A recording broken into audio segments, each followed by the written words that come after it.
And we're live here at the station of decapitation without your head. I'm Nasty Neil. That would make me terrible, Troy. And this is Annabelle Lecter. Ah, and we're joined by the fine gentleman who made Saint Drogo. We have Michael Ahern. Howdy. Hello. Ryan Miller. Hello. And Brandon Perras Sanchez. How's it going? Very good. It's good to have you guys back. Yeah, we're glad to be back. Yeah, Thanks it's for great having to us. have you back. Yeah. And it's nice So to meet first of all, I'll let you guys explain the movie. I want to say it's completely different from your last film. Oh man, So wants to summarize. Yeah, who wants to give the gist of the movie for people who aren't aware yet? Yeah, so just the movie. We were during COVID. We wrote a couple of scripts. One of them being Saint Drogo. So we wanted to make like just a very minimal, like the smallest cast and crew we could because of COVID. Just kind of go for it. Ryan, Mike, and I are kind of like we wanted to like do a darker film than Death Drop. We're big fans like folk horror and fantasy horror, and just wanted to do make that to a script. So this one's about this gay couple that's kind of on the rocks, and they're they're going to check out one of their friends that's in P-Town that didn't come back home from the summer, and just wanted to see what happened to them. Some ominous dreams were kind of occurring that the couple was sharing. And then they get there and investigate, and things get weird. And they do get very weird. How much Yeah, of they the do. weirdness can we share? Because Joe Castro was on, and we're like, no. There's a lot of amazing Joe Castro things. Oh yeah. It's Joe's awesome. How did you guys get in touch with Joe? Did you guys know him from something else? I just messaged him. We had a really hard time finding local people. We had Scott Miller on board who helped out with some of the stuff, but he was kind of busy and doing his thing. Awesome dude. But Joe and I were chatting. He's like, I'd really love to work with you guys. He's like looking to work with like other queer filmmakers. So it's kind of hard to say no. He's fucking amazing. So, Yeah, Joe's the man. But aside he's from sweet. Amazing Joe, the story is great. It is very unique. Oh yeah. Us, like these two guys, that's where I'm a little bit farther away from P-Town, but that's like they're on the Cape. And Yeah. Well, Troy's not exactly on the Cape, but he's close to the Cape. But I'm on the Cape. Yeah. he grew up on the Cape. He was a young Well, boy. he grew up, but grew he up- doesn't live True. there right now. Yeah, We but it won't was let really people wild. say they're on the Cape when they're not. That's right. They took away my card. I can't be there anymore. So Can a little you guys bit, hear us and see us okay? Because I'm wondering if our connection might be a little bit weak. If so, we can relocate. can hear you awesome. You froze for a second, but your voice was still, Yeah, now you're moving again. yeah.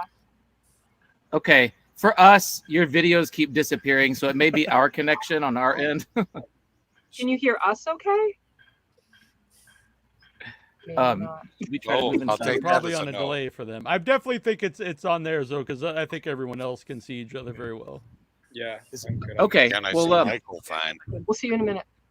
yeah, maybe. what? oh, is it ours? I think it's ours. If Let me you know guys that. are seeing videos smoothly, then it's probably us on our end. Yeah, it is. Okay. No Here, problem. I'll hold it down. You can hand me the. Oh, These things- okay. Yep. So talk amongst yourselves for just like 30 seconds, and we're gonna. Yeah, no We problem. went outside because it's nice, but we might have to go back into the house closer to the Wi-Fi. No Oh, problem. okay. I understand.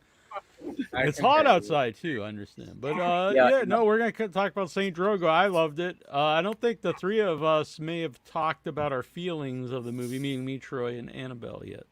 I think you and I have. I don't know if I've heard from. Well, I've heard from Troy that he could have been a part of the film.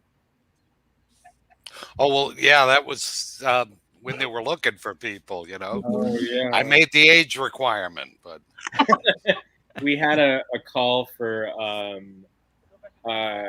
there's as you might remember a sort of Eyes Wide Shut esque party towards the end, and we Yeah. needed we needed folks yep. to stand around and be creepy and whatnot. Which I fit that bill in. I was going to say you met that requirement as well. Yeah, we filmed that the Eyes Wide Shut thing. We filmed in 3 different locations, but one of them was this huge, beautiful manor that was in Whitensville, Massachusetts, and they just our cameraman Kevin found a post on Facebook, and I guess they're sort of like fixing it up. It's this huge manor, and they're fixing it up to be like residencies for artists. But in the meantime, they were letting folks film there. Like anyone that was making a movie could like book to film there for a very low price, and we're like, we have to get on this because we were kind of struggling. Yeah, we were struggling to find like a really beautiful setting to fit the sort of atmosphere, and it worked more than we could have hoped or imagined. It was very, very beautiful. Yeah. Oh yeah. Yeah, there's a lot of great locations in the movie. Were you guys like familiar with that area? Or did you guys go down and like scout out places to shoot? Yes. Yeah. I briefly dated someone who was a year-rounder in P-Town, and I was just like, when I went to go visit him in the winter, I was just the stark contrast of like what it is in the summer versus the winter was like very notable. So true. Yeah, it's just like very eerie, unsettling. It's a little different now in a post COVID world. I think a lot of folks now go there in the winter, but a few years ago, pre-COVID, it was like a ghost town. You know what I mean?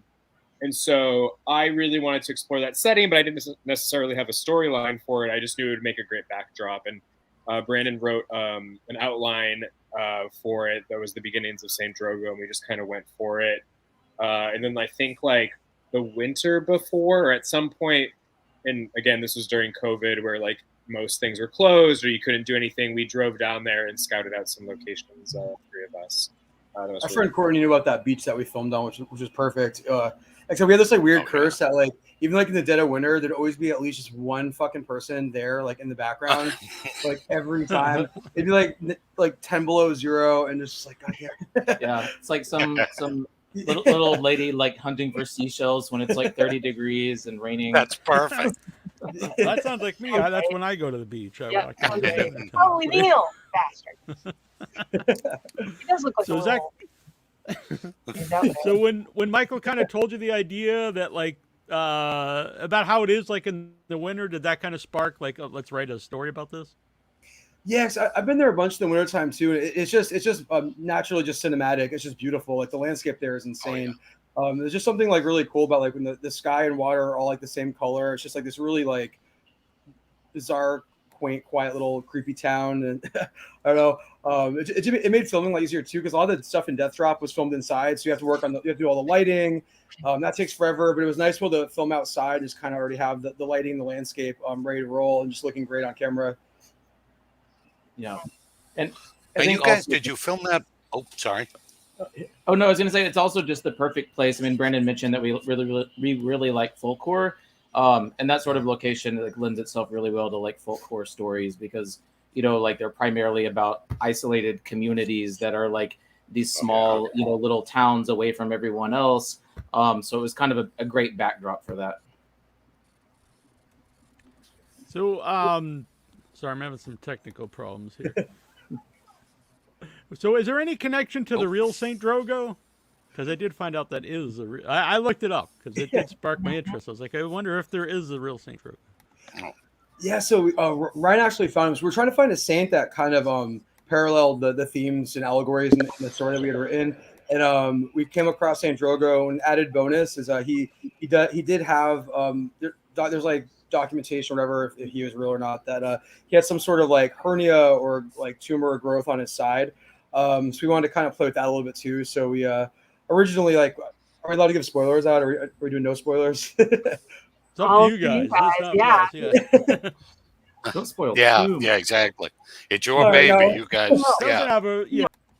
Yeah. I mean, I don't even. Is it too much of a spoiler to say what he is the saint of? No, that's not. But like the other stuff. Yeah. I mean, it's the thing is, there's obviously like we're drawing connections between sort of some gay subcultures and at least like influences and everything and pressures that people feel, and also like religion and the types of I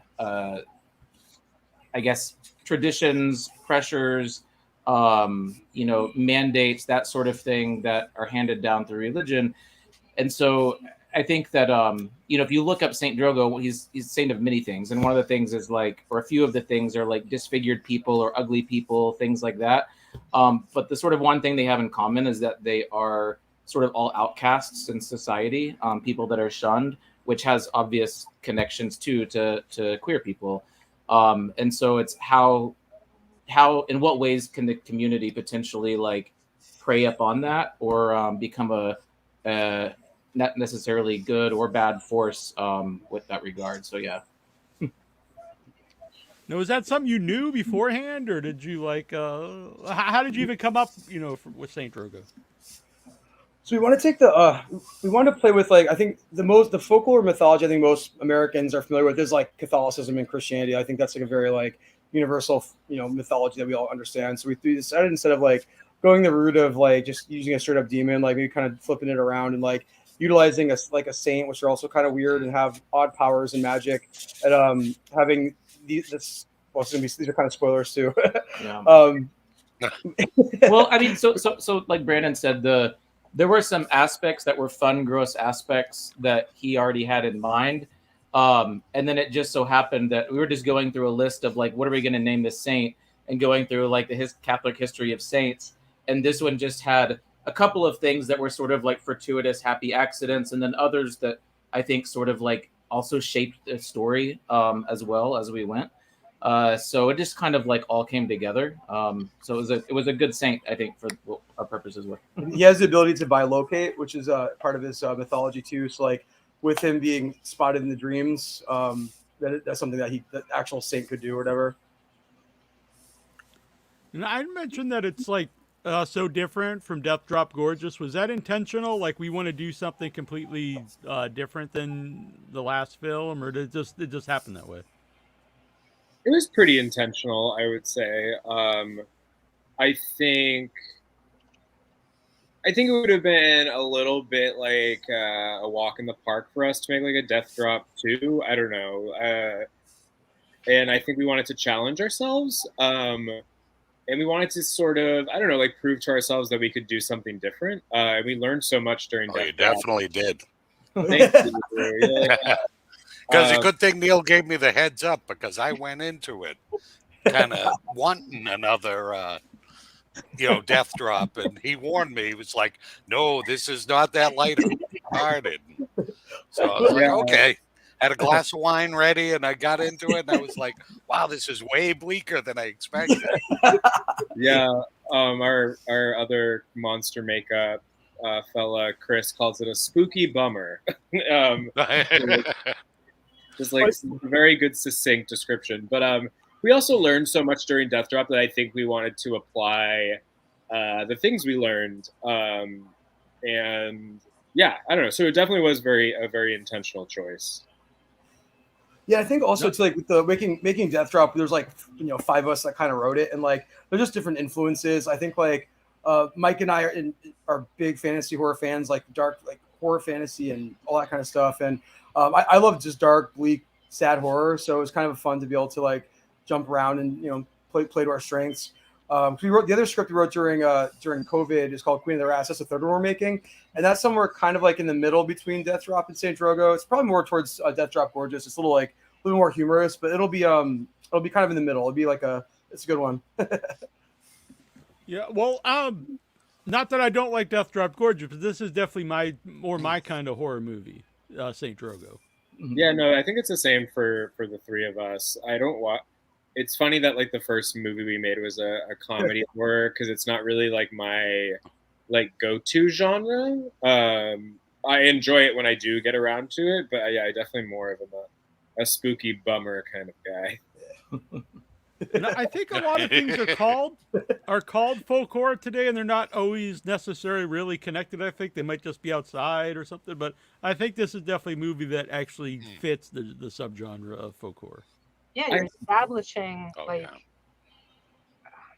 you're establishing like this mythology, right? And that's, I think, a big part of folk horror is there's some kind of spirit, there's some kind of like pagan thing. There's like these different elements that make it supernatural, not just a cult, Not just the woods. It's like there has to be more to it. There has to be some darkness going on behind it, everything that's masterminding everybody. Yeah, no, absolutely. And just like drawing influences from like things like The Wicker Man and even like Eyes Wide Shut, which I know isn't like a cult horror, but like there's like elements of it I think helped. It's so funny because I feel like I see like terms for horror get thrown around a lot. I'm like, and I watched the movie. I'm like, that wasn't cosmic horror, or like that wasn't cult horror. I just feel like it's like very loose parameters sometimes for these things, which is it's fine. Yeah. But we definitely wanted to give you a folk horror, but not necessarily just like paint by numbers, like you said, like In the Woods or something. Right. So yeah.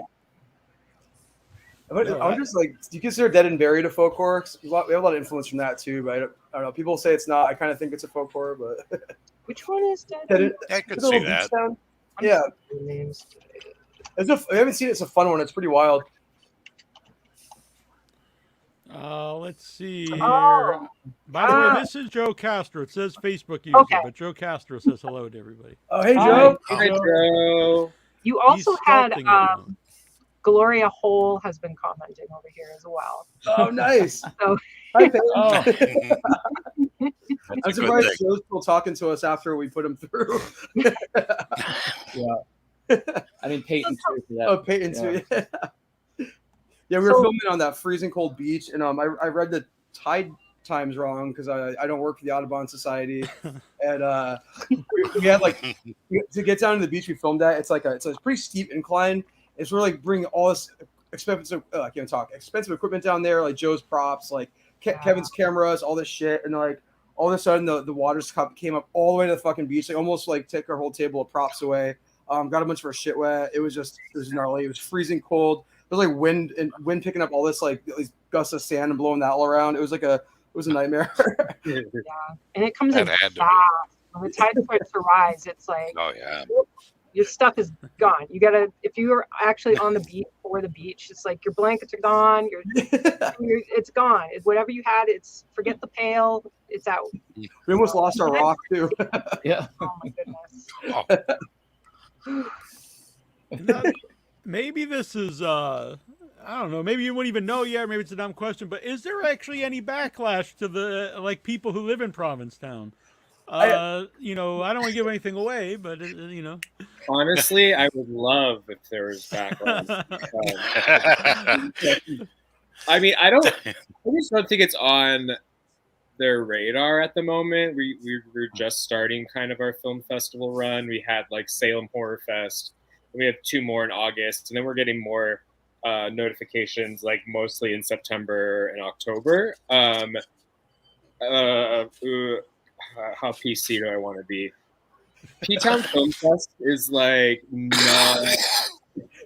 I don't think they would accept a movie like this. They seem to have a very rigid parameters of what they show in their film festival. So I don't even know that it's on their radar yet.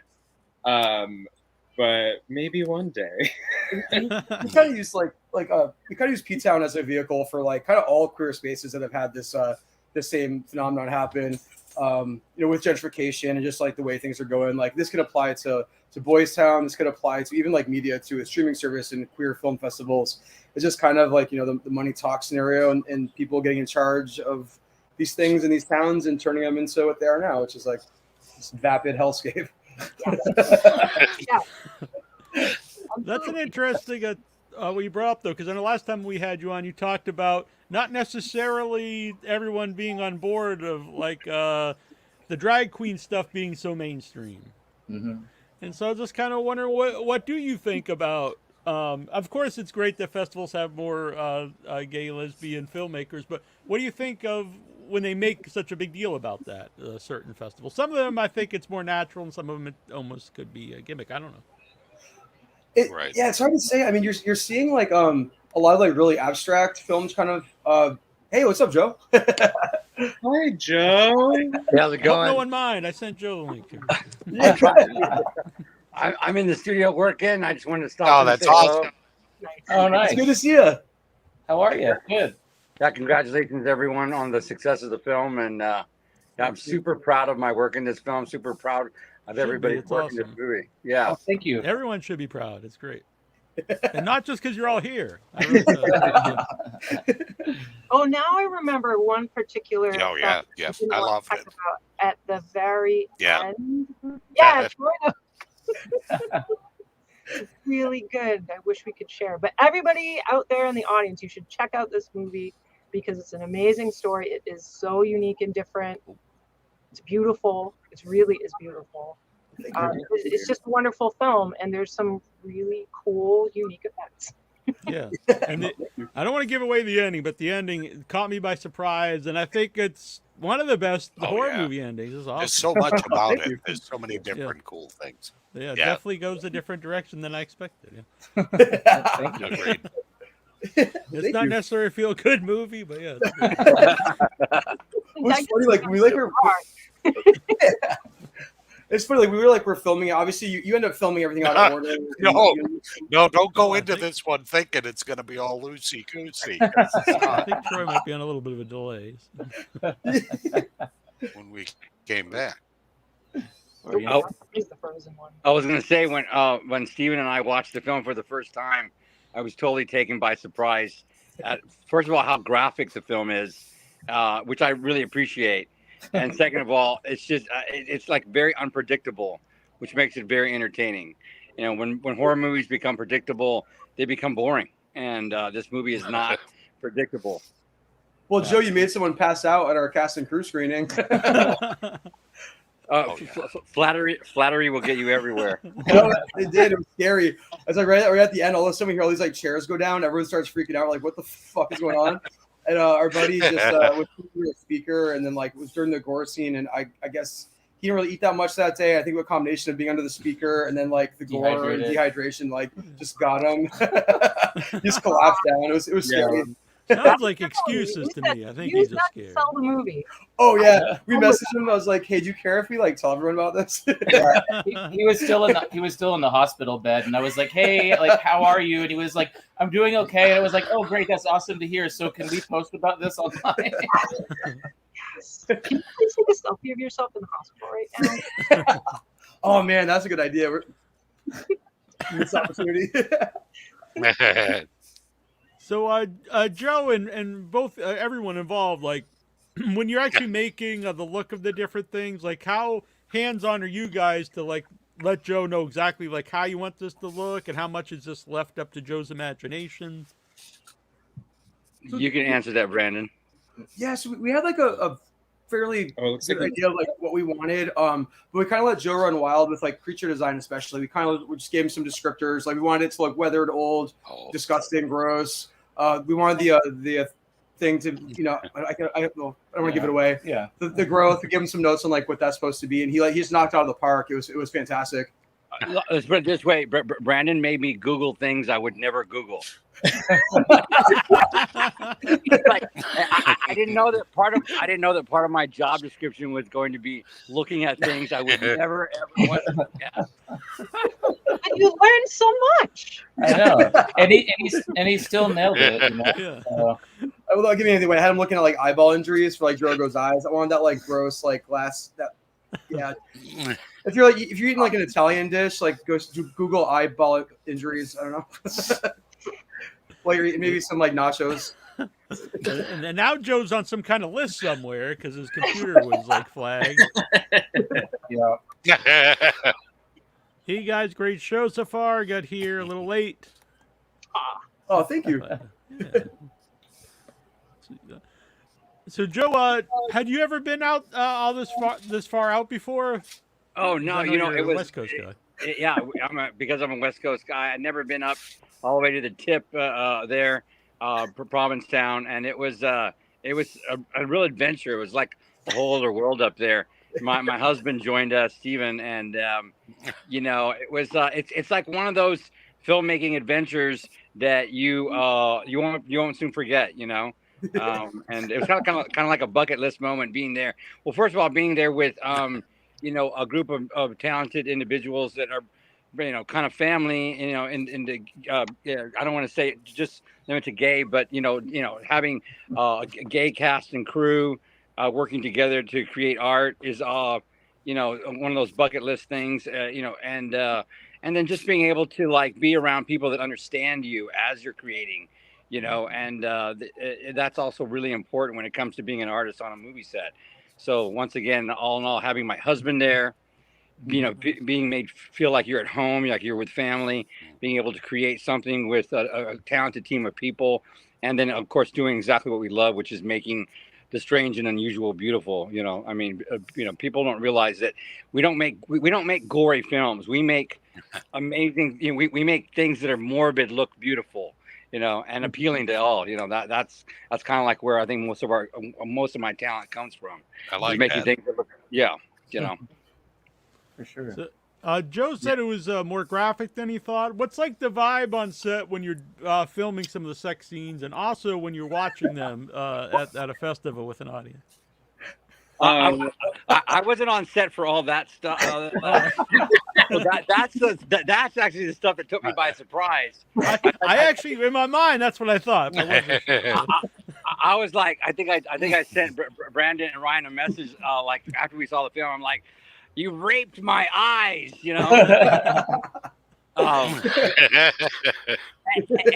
and actually, like about 6 years before, someone came to a screening of a movie that I directed, and they told me that. I really didn't understand what they were saying until it happened to me, and I'm like, oh. Well, I'm glad we could do that for you, Joe. It's nice to be able to have the experience and understand what other people are going through when they watch a movie. So I get it now, Yeah. I mean, as far as us, I'll let Brandon and Mike answer that. I think because they were more involved with firsthand those things. All I'll say is it's not as sexual as it looks when you're filming, but I'll let them elaborate. Yeah, it's just like it's not a pleasant experience. You're very self-conscious. And what made it worse is what made it worse was that we were staying at this place called the Stowaway, which is in P-Town. It's no longer there. The house is still there, but the business isn't running anymore. And our friend Steve ran it, and he was letting us stay, but he had a few other friends staying there at the same time. And they were curious, like anyone is usually when we're filming, there's a camera out, people are curious. So they came to watch. And they're just standing in the doorframe, watching us simulate sex. And it just was not great. It was just not great. Not fun. Yeah. Our cameraman, Kevin, is a straight guy. And so he has to get in awkward positions. He's straddling me. And I don't know. It was not great. I did not have a fun time. And I'm over here with doing sound, yelling Mike, I need more grunts, make it believable. Or can you whimper for me? I know, yeah. And then it's okay, make a noise, but a penis is probably in your mouth right now. You're not on screen, so what does that sound like when you're trying to? Yeah, it was just not great, not fun. You don't know what that sounds like? I know. I just don't know if I can simulate. I'm very familiar with that. It's an ASMR side business we have. And then, what's the experience like watching it, at a festival with everybody? Well, it's funny because when we wrote the script and read it a bunch of times, and then it was all filmed out of order. I didn't think it was going to be as depressing and bleak as it is. So seeing it at a festival, I was like, holy shit, this is there's people crying in the audience. We started at Salem Horror. People were upset. I was like, oh shit, I didn't mean to make everyone cry. I was hoping to get oh man, that was gross and scary, but no. They cried and then they cheered.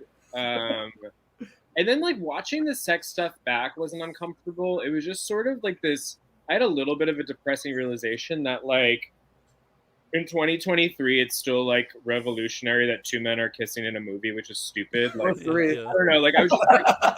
I was just wow, this is still yeah, it's still I don't know. It was just a little depressing. So the sex scene was depressing for me. To recognize that in this day and age it's still I don't know, yeah, like a revolutionary act for media to capture that, which is stupid. I think I said to Joe during Yeah, that's gotta be weird. That the movie though, it's not like yay. It's like it's just a movie, right? This is just a relationship. It doesn't feel like, oh, we're forcing this to teach the world. It's not like that. It's just a movie about people and this whole horror experience. And I really, as an audience member, I thought this is exactly what you're talking about. That this is just the way the movie should be. This is just feels normal. Like, I know it's a crazy horror movie, but it just feels normal. If that had a natural kind of feel to it. Yeah, I appreciate that, because I don't think we ever some questions sometimes we get asked, I guess we don't ever go into a script being like, this is the gay agenda and this is the message we're sending. We're just kind of like writing stories, and naturally, as like three gay men are going to write stories from a gay perspective or a queer perspective, and it's never like this. We don't have like a mission to like, I don't know. I also think we have there's a lot that we have. We feel that we need to like highlight that are like kind of ugly aspects of the queer community, I think. And I think a lot of other mainstream, which I know that this question was like a little bit ago, but just like mainstream gay stuff is always about like the villain is the straight person, I guess. I don't know. It's I mean, nowadays, of course, like with conservative governments, like there's nothing wrong with saying that, because that's true. But I guess we just never go in with this mission of being like, we're going to make the gayest movie, and we really just want to be storytellers, and like our characters are just going to probably be on the queer spectrum at like in some capacity. I think you really accomplished that with this film, because Steven and I watch The Good Fight and The Good Wife, and they have a lot of sexual, kind of like, and kind of ambiguous sexual relations going on in that show. And they do stuff that to me seems kind of obscure and wild and out there. And I thought that your film was very kind of mainstream when it came to the relationship. It depicted a very normal, healthy relationship between two consenting adults, even though there was some of like of an open relationship. But today, the young people do that. That's normal for them. So it seemed like it was very normal to me.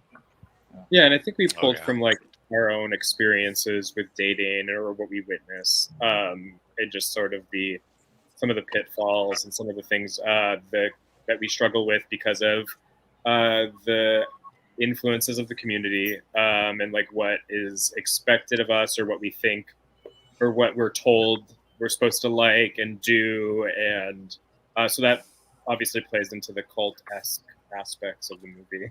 I think even if you're not like LGBTQ and any of those, or queer or whatever, I think like there's obviously some very universal themes here too, like themes of gentrification, and like even just like cities themselves just kind of losing their soul. I mean, I feel like we're just homogenizing every city in America. Like everywhere you go, it's like there's the Chipotle's, there's this like all the chain restaurants. You're like you know, downtown Providence and Boston just looks so different, and it's the same fucking stores in every city. And it's like you're kind of seeing this like this horrible thing occur, and it's once were these great artistic and queer meccas are just kind of falling apart and just turning into like these like strip malls of garbage. It kind of sucks.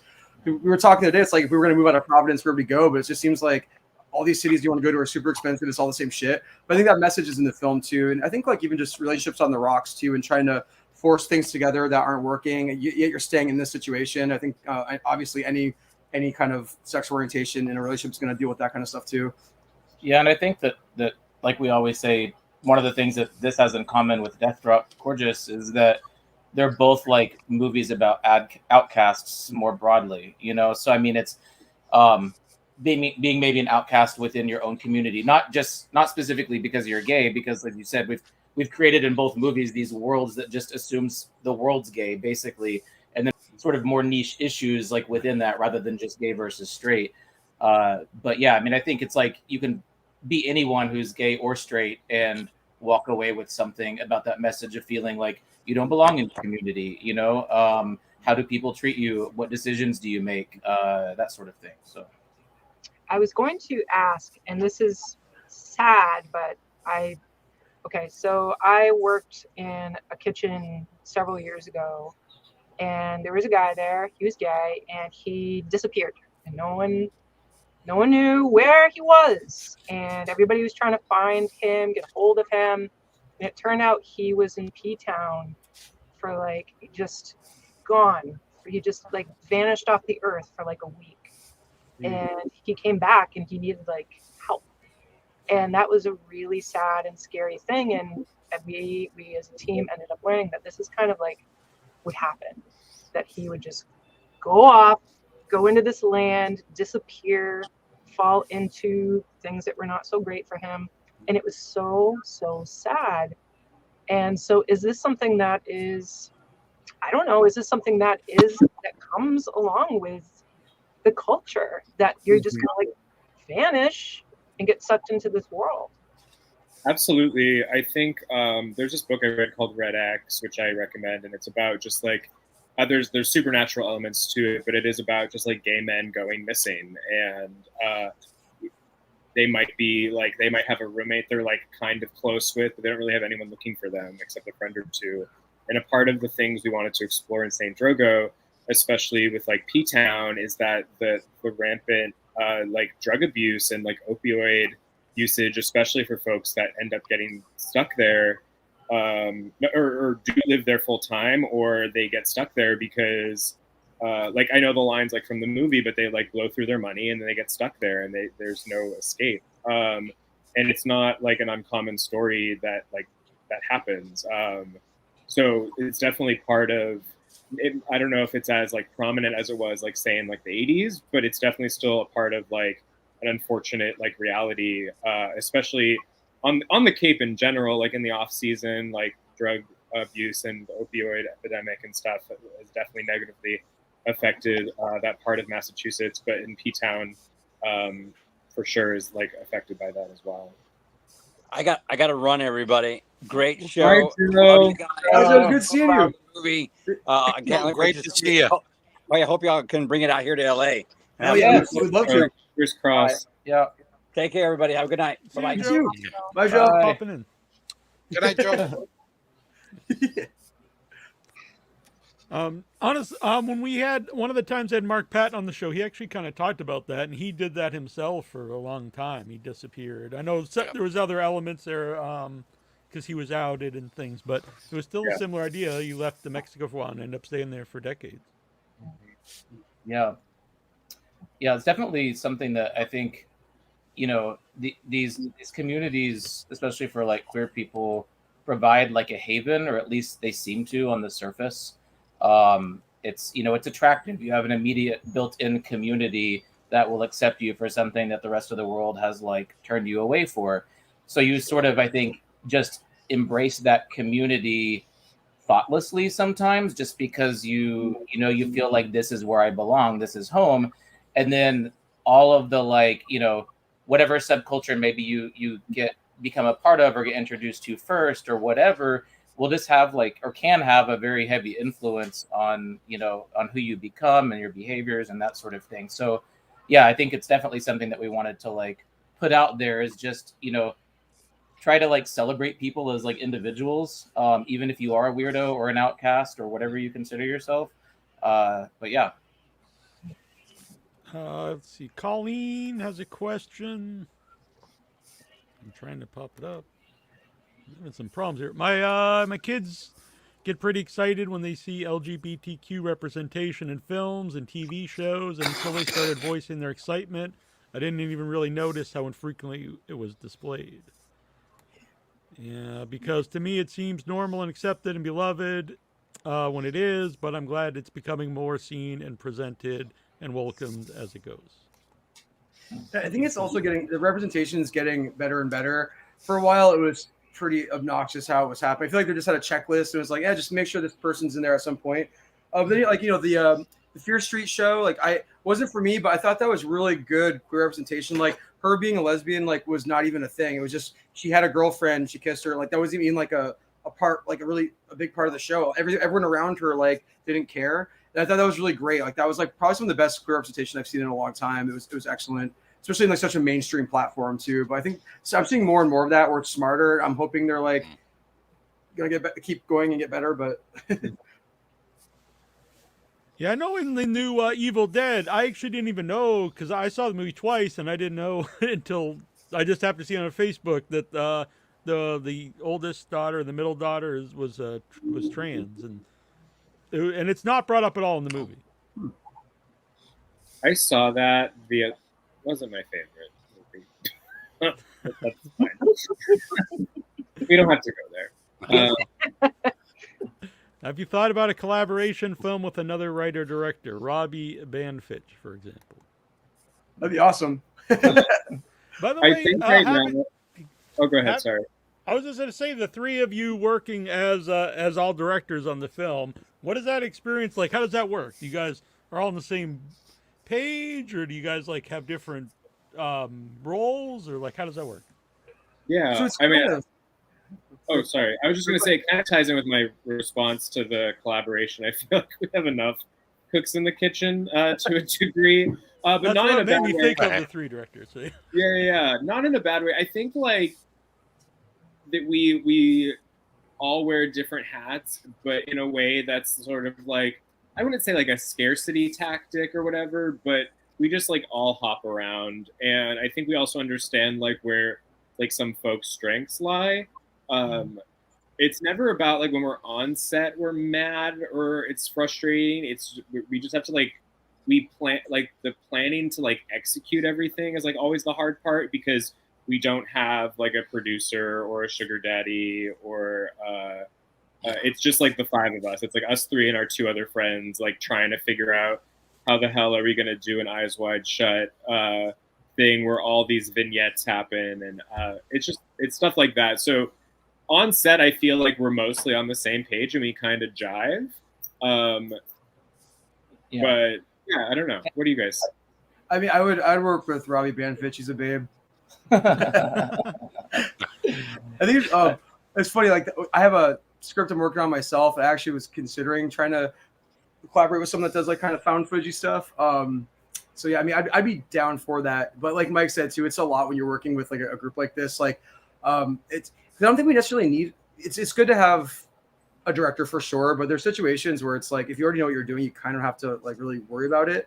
But it is nice to have someone there to let you know how you're doing. I think it was also like Mike was saying, with us having sort of unique, specialties or whatever. Even though we're all sort of wearing all hats to some degree, it's like the directing was. I think it was a little bit different for each of us. It wasn't like we were assigned scenes or we sat down in the beginning and each thought of our vision for the film and then tried to figure out how that all works together. It was more like, all right, we're shooting today. And when you get out there, there's things that each of us might think of that the other one doesn't. So it's like, oh, hey, I really would love this sort of like setup for this shot, this sort of landscape. Or, maybe I'm filming and behind the camera helping Kevin and realize like, oh, hey, guys, like this scene would look better if we did it this way and position people here. And so, then Brandon would have his own input about like, whatever the story or whatever it might be. So I think it's like it was just all working together to like make every single day happen, like one thing at a time. So that's amazing. That says a lot for you guys to be able to work as a team and survive and come out the other side and still like each other. Yeah. It really is. It's as just far as we know. It's wonderful to hear. I like working as a team. So hearing people being able to do that and not, if you're going to work as a team, egos have to really joke, or if there is an ego, it has to be joked around about.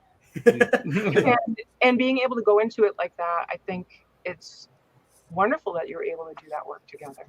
I think the thing is, like, I think we have so much in our heads when we get on the set. There's not even time to like argue and fight. I think everyone like knows what their job is, but that can get frustrating too, especially like when we're acting. It's like we also have other things we're kind of doing while we're filming too. So it'd be nice to get to the point where like I could just, or one of us just walk on set and just have to worry about our lines and that's it. But yeah, it's it's fun. It's wild. It's a lot of work, but it's fun. Yeah. Mike said earlier about the three of you and some of your other friends that work on the film, and it'll say Facebook user, but it's actually Wayne. And this was about when you said about two men kissing. He was like, 2 men? Okay, 3, Wayne. Well, I was glad to see him in the movie as well. Oh, by the way, I also noticed the Drop Death Gorgeous sticker on the laptop, which I thought. Oh yeah, yeah. Couple little Easter eggs. Yeah. we have Gloria back. We have Complete back. You got Officer Barry back. So Yeah. some little surprises in there. Yeah, the shared world. So you're currently at festivals. What festivals are coming up? Yeah, our next two are Cinema Q, which is in Denver. It's through Denver Film, Oh, wow. and we're actually going to be there, which is really exciting. And at the same time that weekend, we're going to be in Popcorn Frights, which is based out of Florida. We're a part of their virtual screening, so if folks don't want to wait to watch it in a theater, you can watch it from the comfort of your home. There's limited tickets, so if you go to popcornfrights.com and you want to watch it from home, you can grab a ticket today. And we have Soho Horror in November too. Where's that at? In Soho and London? The UK, in London. Oh, cool. Yeah, I was in Soho when I was in London last time. Oh yeah, those photos. Oh, nice. Yeah, it was a very strange hotel I stayed at. It was soundproof, windowless, and it had a bed with leather belts on it, and a pink bunny in the corner. So I'm not sure it was. Well, I'm pretty sure what goes on there. I'm pretty sure. There you go, Chief. Yeah, but it was close to the theater we're going to. But unfortunately, like you said earlier, when I get there, you get all excited. I'm going to go all these places in London, and like you get there, and there's Pizza Hut and KFC, and I was like, yeah. Yeah, it's everywhere's ruined. Yes.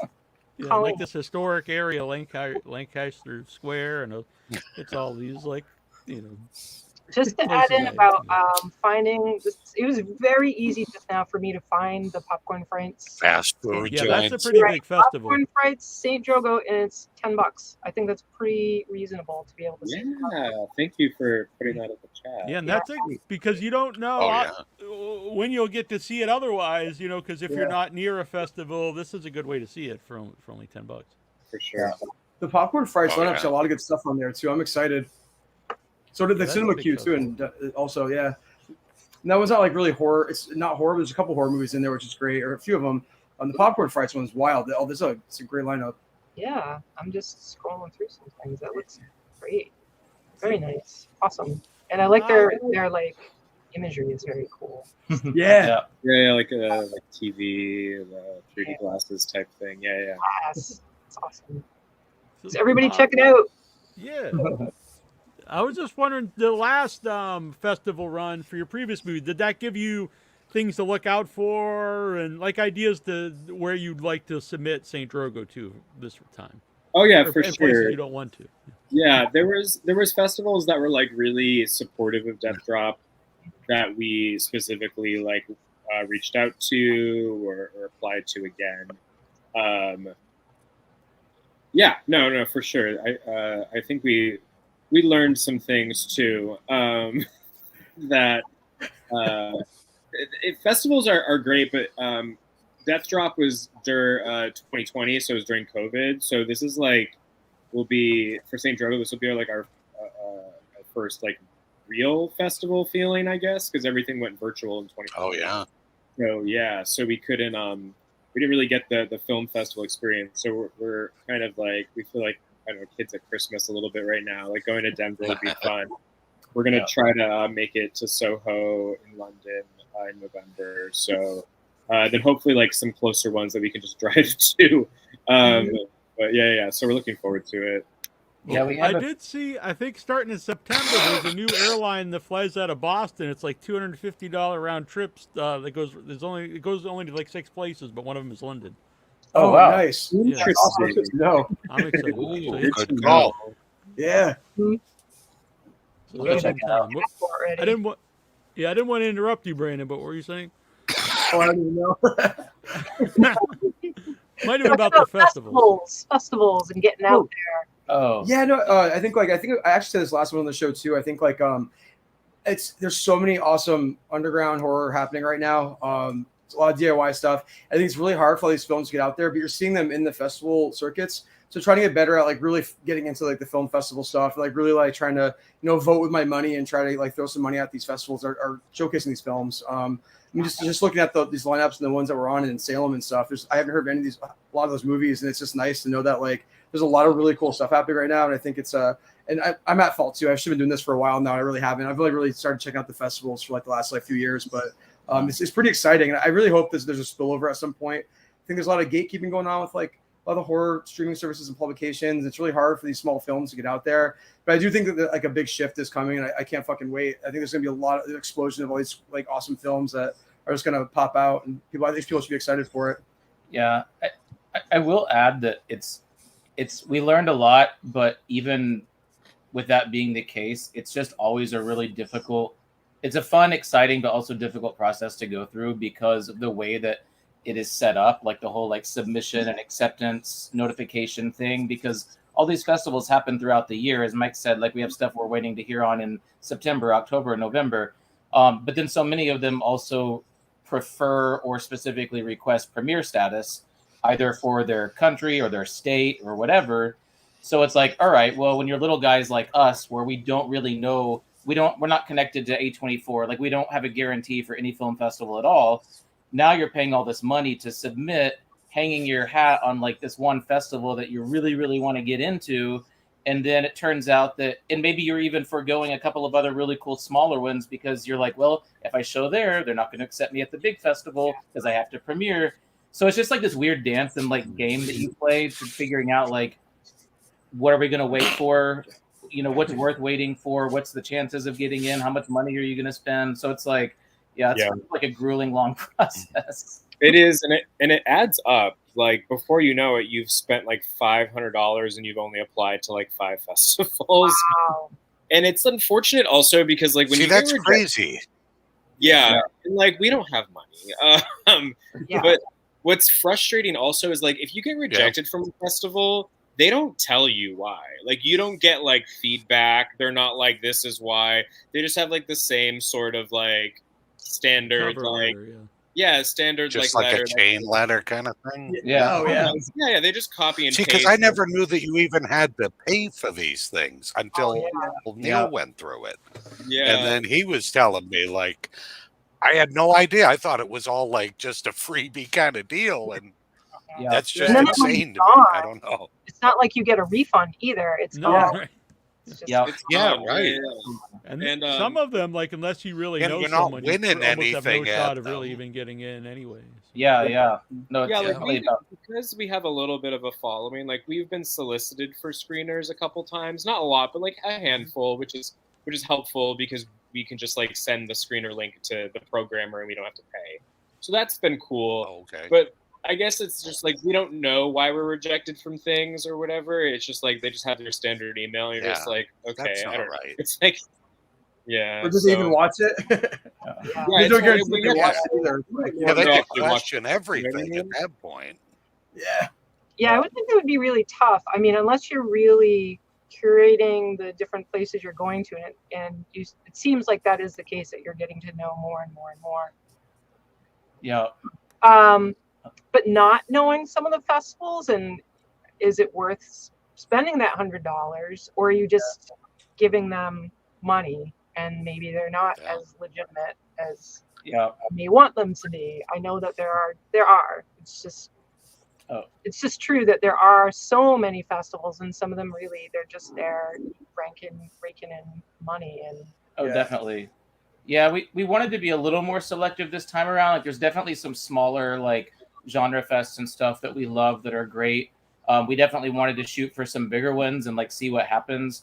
But you're right that like when you look on like Film Freeway where you find festivals, it's like there's just an explosion over the last 3-4 years of all of these small fests everywhere. Which on the one hand you might say that's awesome, like interest in cinema and film and everything. It's cool that there's like outlets, but at the same time, I think you're right that like there can potentially be a little bit of like cash grab sort of going on, and that's why we've tried to limit ourselves to mostly festivals that have been around and reviewed and everything for maybe 15 plus years, that sort of thing. So I'm hoping that they have like eventually like a Bandcamp kind of platform for film or movies. I think it'd be great. Yeah. It would be great. I don't know why they don't do more of that. already. Yeah. I would think that would be a thing. Yeah, I think so too. It'd be Tribute awesome. to your creators that you want to support. Yeah. Oh yeah. What you're saying absolutely. about like seeing like weird stuff at festivals, that's always been like one of my favorite things. Before COVID, that's one of the main not I'm glad I didn't get sick or anything, but what I missed was going to the festivals because you see all these cool stuff. A lot of times you see it before it pops up on Shudder stuff, but sometimes I'd see something and then I never see it again. Like it never pops up, which is cool that I get to see it, but it's also like disheartening that like that no one else ever Never gets found to a see it. It home. just disappears. Yeah. Yeah. There was a few shorts we Yeah, for saw. something great that you're all geek for. Yeah, shorts especially because there's more platforms now, but a few years ago there was really nowhere for them to go after they did the festival. Yeah, there was a few shorts we saw at Flickr's Rhode Island International Film Fest. They had like this thing called Vortex, which was their sci-fi horror subset, and there were some shorts that played before Death Drop that I was like, "This is fucking great!" Like, and I haven't heard or seen them anywhere. So yeah, it is like kind of a bummer. Yeah, that's kind of sad. Yeah, they just don't like see something beyond a fest, and people are just so in tune with like whatever new Netflix movie is dropped like a week or whatever. I don't know. Yeah, and then they forget about it, and the week after that.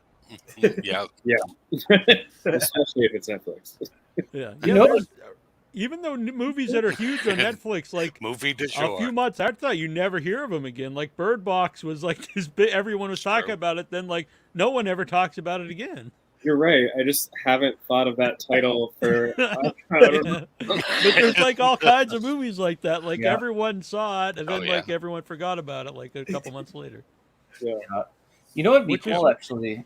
I was just thinking in terms of like for people who want to watch more shorts, like have an outlet, is if like these platforms like Netflix or wherever, it's kind of like if they did what they do in festivals where they'll pair like a feature film with a short film before that. That it's like if somebody creating the site was like every time you pulled up a movie, it was always like here's the recommended short to go with it, and you could choose to watch it or not. But it would be cool to like thematically would do love stuff that. like that. Yeah. Oh yeah, back in the Criterion? old Yeah, it'd be days, fun just they to used figure to have out like which the one. cartoons before a movie. Oh, So yeah. like you get that warm up Yep. into the movie. Yeah, I think Yeah. that was great. I forgot about that. And they always say people have Criterion short has a- attention spans. I think they would probably just do good if they had a bunch of shorts on some of those streaming sites and people could watch, Yeah, watch them totally. for a couple minutes. There or is whatever. one not sci-fi, Dust. Do you guys know Dust? It's Oh, like no. like if you've got a TV and it comes with a bunch of automatic channels that just come with it. There's a station called Dust, and it's all sci-fi, and they have lots. And I think you can get them on Tubi as well. The Dust shorts, and Nice. they're all sci-fi, and they're all different. Like they've got a category of robots and a category of this. They're really cool. And I actually did see a short that I saw at one of the. I don't remember which film festival. There was a film festival thing that I ended up seeing on Dust, which was awesome. That's cool. So check out Dust because they do have Yeah, shorts. that's mad They're cool. phenomenal, really, That's awesome. really good quality stuff that perhaps St. Drogo could find a home over there. Yeah, I'm fine with that too. Queen says, I thank Shudder for introducing me to Death Drop Gorge. Yeah, Sam is awesome. Yeah. Funny, just like how we got on Shudder is such a silly story because I literally just DM'd Sam. It was just he's like head of programming over there, and I was like, I don't know if this is how you're supposed to do these things, but I was just wondering if you have any interest in a drag queen slasher. And he was like, send it over, and we did, and we didn't hear anything for a little bit, and we're like, you send out screeners so many times we don't hear anything for a while, and then randomly he reached back out to us, and we scheduled like a Zoom call to chat with him, and he was like, yeah, I want Death Drop for Shudder. It was really magical for us. Well, that's good. I'm not saying it's good advice just to, message people, but it's good advice to, like, the worst you're going to hear is no if you ask someone something. Yeah, or nothing at all. Yeah, what do you have Right. to lose at that Yeah. point? Right. Right. Either, yeah, right. Most likely they're not going to do anything else. I wouldn't assume. They're going to come Right. beat you up or something. And we're probably getting ahead of ourselves, but what would you like to do with St. Drogo eventually? Stream? Will there be like a physical release? definitely want to do a physical release. We also we'd love to get it on one of the horror streaming platforms. Like we'd love to get it on Shudder or Screenbox if possible. Or if not, just try to see what else is out there and maybe kind of just do everything ourselves. Yeah, we're gonna try to do some self distribution, possibly, and then I think at some point some Blu-rays. Hopefully, I don't think just a simple DVD will do the movie cinematic justice. But yeah, I think that's the plan. But hopefully, just like I don't know, spreading the cult of Drogo around the country and beyond for the next the rest of the year, hopefully. I saw it on the on my it's a big screen, but I definitely could tell. I think all movies are better in a big screen with people and stuff. But it definitely, cinematically looks cool. All the beach and stuff definitely would be something I would like to see on the big screen. Yeah. Yeah. I'd love to see it on the big screen too. Yeah. It is beautiful. The sound design too, especially Chris Barnes, who does a project called Gem Club, did the scoring, and Roman at the Scream Queen, he did the sound design with Ryan. They really just blew out of the park. It's seeing in the theater with the sound. You don't get enough. You really hear the full impact of it on computer speakers or TV speakers. But there's a lot going on. Hearing it at Salem Horror Fest, I was like, holy shit, it was pretty impressive. Yeah. I think even though it's not necessarily the music, I think the end is very powerful when you just kind of hear the waves throughout the credits. Oh yeah. That was also so many I wouldn't call it a happy accident, but so many just sort of we were struggling to choose an ending credit song or whatever, and then I don't know, we were just by the computer and Ryan accidentally deleted the song or from the track or something, or I was like, wait, what if we just do the waves? I don't know, and I think it has a better impact, especially since the movie it adds to the bleakness. Oh, it worked. Yeah. Yeah. Movies so score heavy sometimes that having that but also just having you sit in that silence. And I'm someone who likes to watch the credits, and that really annoys me on streaming sites when in Netflix they just cut away or they make it real small. Yeah. Or TV will fast make it go by in 3 seconds where it's literally impossible to read anything. I agree. Yeah, well, you can't even slow it down, even if you want to watch it. I don't even know how that's allowed, because you think you'd at least have to show people's credits in some way. I guess they're if we speed it up to the maybe that's how they get past it. They won't speed through a commercial though. Bro, I know. Yeah, we've shrunken them down to this big and sped them up. So also at the end, it's in memory of Marcel Fontaine. If you wanted to talk anything about him. Yeah, Marcel was our friend from Worcester. Was a huge support of Death Drop Gorgeous. Was a really sweet guy. Really was really excited about Saint Drogo too. Just a really stand-up person. Did a lot with political leftist activism, and just all around really good guy. And then passed away in a pretty tragic accident. So we wanted to dedicate this film to him. So he was just a really fucked up situation. It was pretty sad. Yeah, his apartment caught on fire, and he didn't make it out. And he was just a really sweet guy, and like Brandon said, super supportive of our work and was excited for the things we were doing. Was also a horror nerd, and so I don't know. Yeah, it felt like it's something we ran by together as a team, and it felt kind of right. I don't know. And yeah, he's missed. I was telling you guys before we went on live, Troy got to see some of the Death Drop Gorgeous drag queens. I'm sorry. Nini and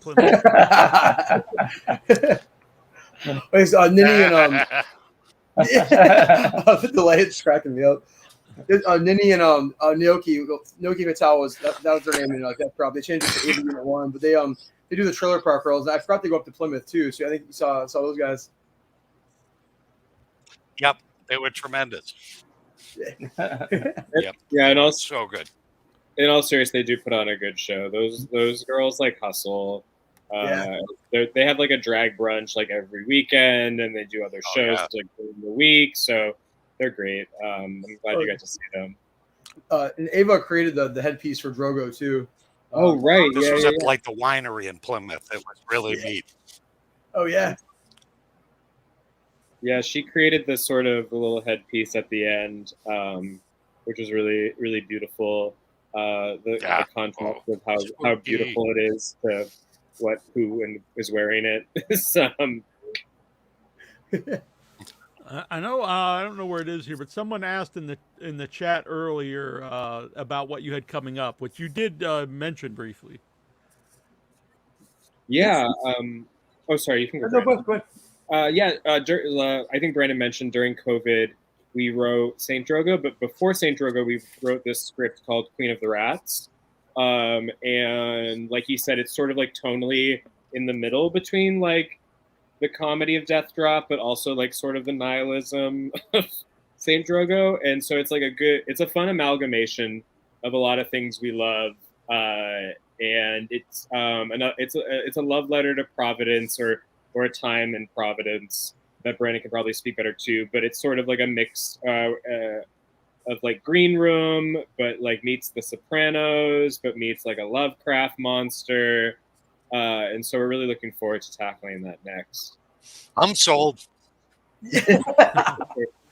Yeah, back in the day, we had early thousands, well, even before that, like the 90s, early thousands, Providence had this thriving warehouse community of just like artists and musicians of mostly just like noise rock and punk and metal and stuff. And a lot of it was just this crazy, like magical place of like billions of shows like every night, like, you know, dance parties every night. It's crazy art installations, like everything going on. So it's going to take place in that time period, and it's about a band that, you know, kind of performed in these warehouses.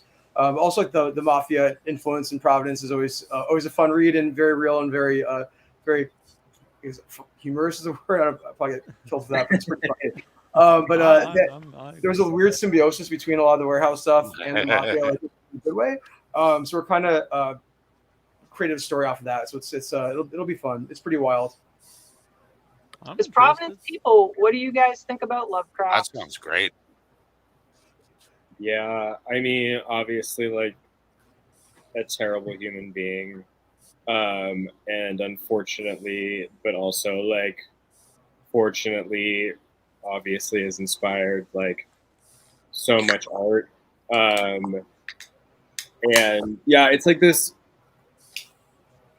I think like what was like kind of cool was like that show Lovecraft Country, because still being inspired by the ideas, but also kind of being like, fuck off, like this is also going to start people of color, is like, it's pretty powerful. Obviously, we hated queer people too, and our next movie is going to be queer, obviously. So I think he's probably queer himself, just kind of based on. Oh yeah, 100. Usually people are so vocal about it. Or, yeah. It's such a it's such an, I think, a more nuanced conversation, not just with like him, but with just like even like Poe like married like a child, like, and so you could just like go on and on about I don't know, it's like a very difficult conversation, I think. I don't know, it kind of sucks, like learning people that influenced you were like shitty people. You'd never meet your heroes. Clive Barker. Oh god, I know. What? Yeah. What about Clive Barker? No, I said that's why we still love Clive Barker. Oh my god! Yeah. No, oh my god, no, I'm not going to ruin Clive Barker for you today. No, it's like, I don't know. Yeah, it's shitty. I hate it. But I think we're, in that regard too, like we're also can say cosmic horror instead of Lovecraft if we wanted to kind of exclude like his name, because he was like such a dirtbag. But yeah. I asked because I very much love much of the stories. Like, I like the creative part that's not disgusting, and some of it is really terrible. Mm-hmm. And like, I started getting into it through a friend, and then realizing how many people he had influenced through his creativity. I mean, it's like modern horror wouldn't exist as it is without this guy making his stories.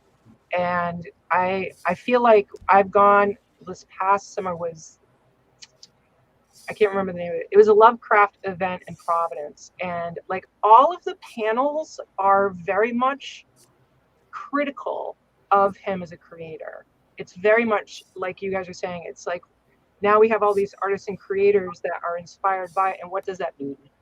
You know, what does it mean for us as individuals to be here and to say, here we are at this festival, which is in this person's name, but is it really about this guy anymore, or more about us as a community of creators, which was wonderful. It's great. I don't know if you've been. It was fantastic. Necronomicon. Is it Yes! Necronomicon? Yeah. Yeah. It was wonderful. So many lovely, good people, excellent artists. They were doing like, there was one panel that was like from a quantum physicist arguing how Lovecraft stuff was BS. Like it was wonderful. There were really people that were there arguing. It was so cool. So cool. So I just had to jump in. I've got the opportunity to be here with people who are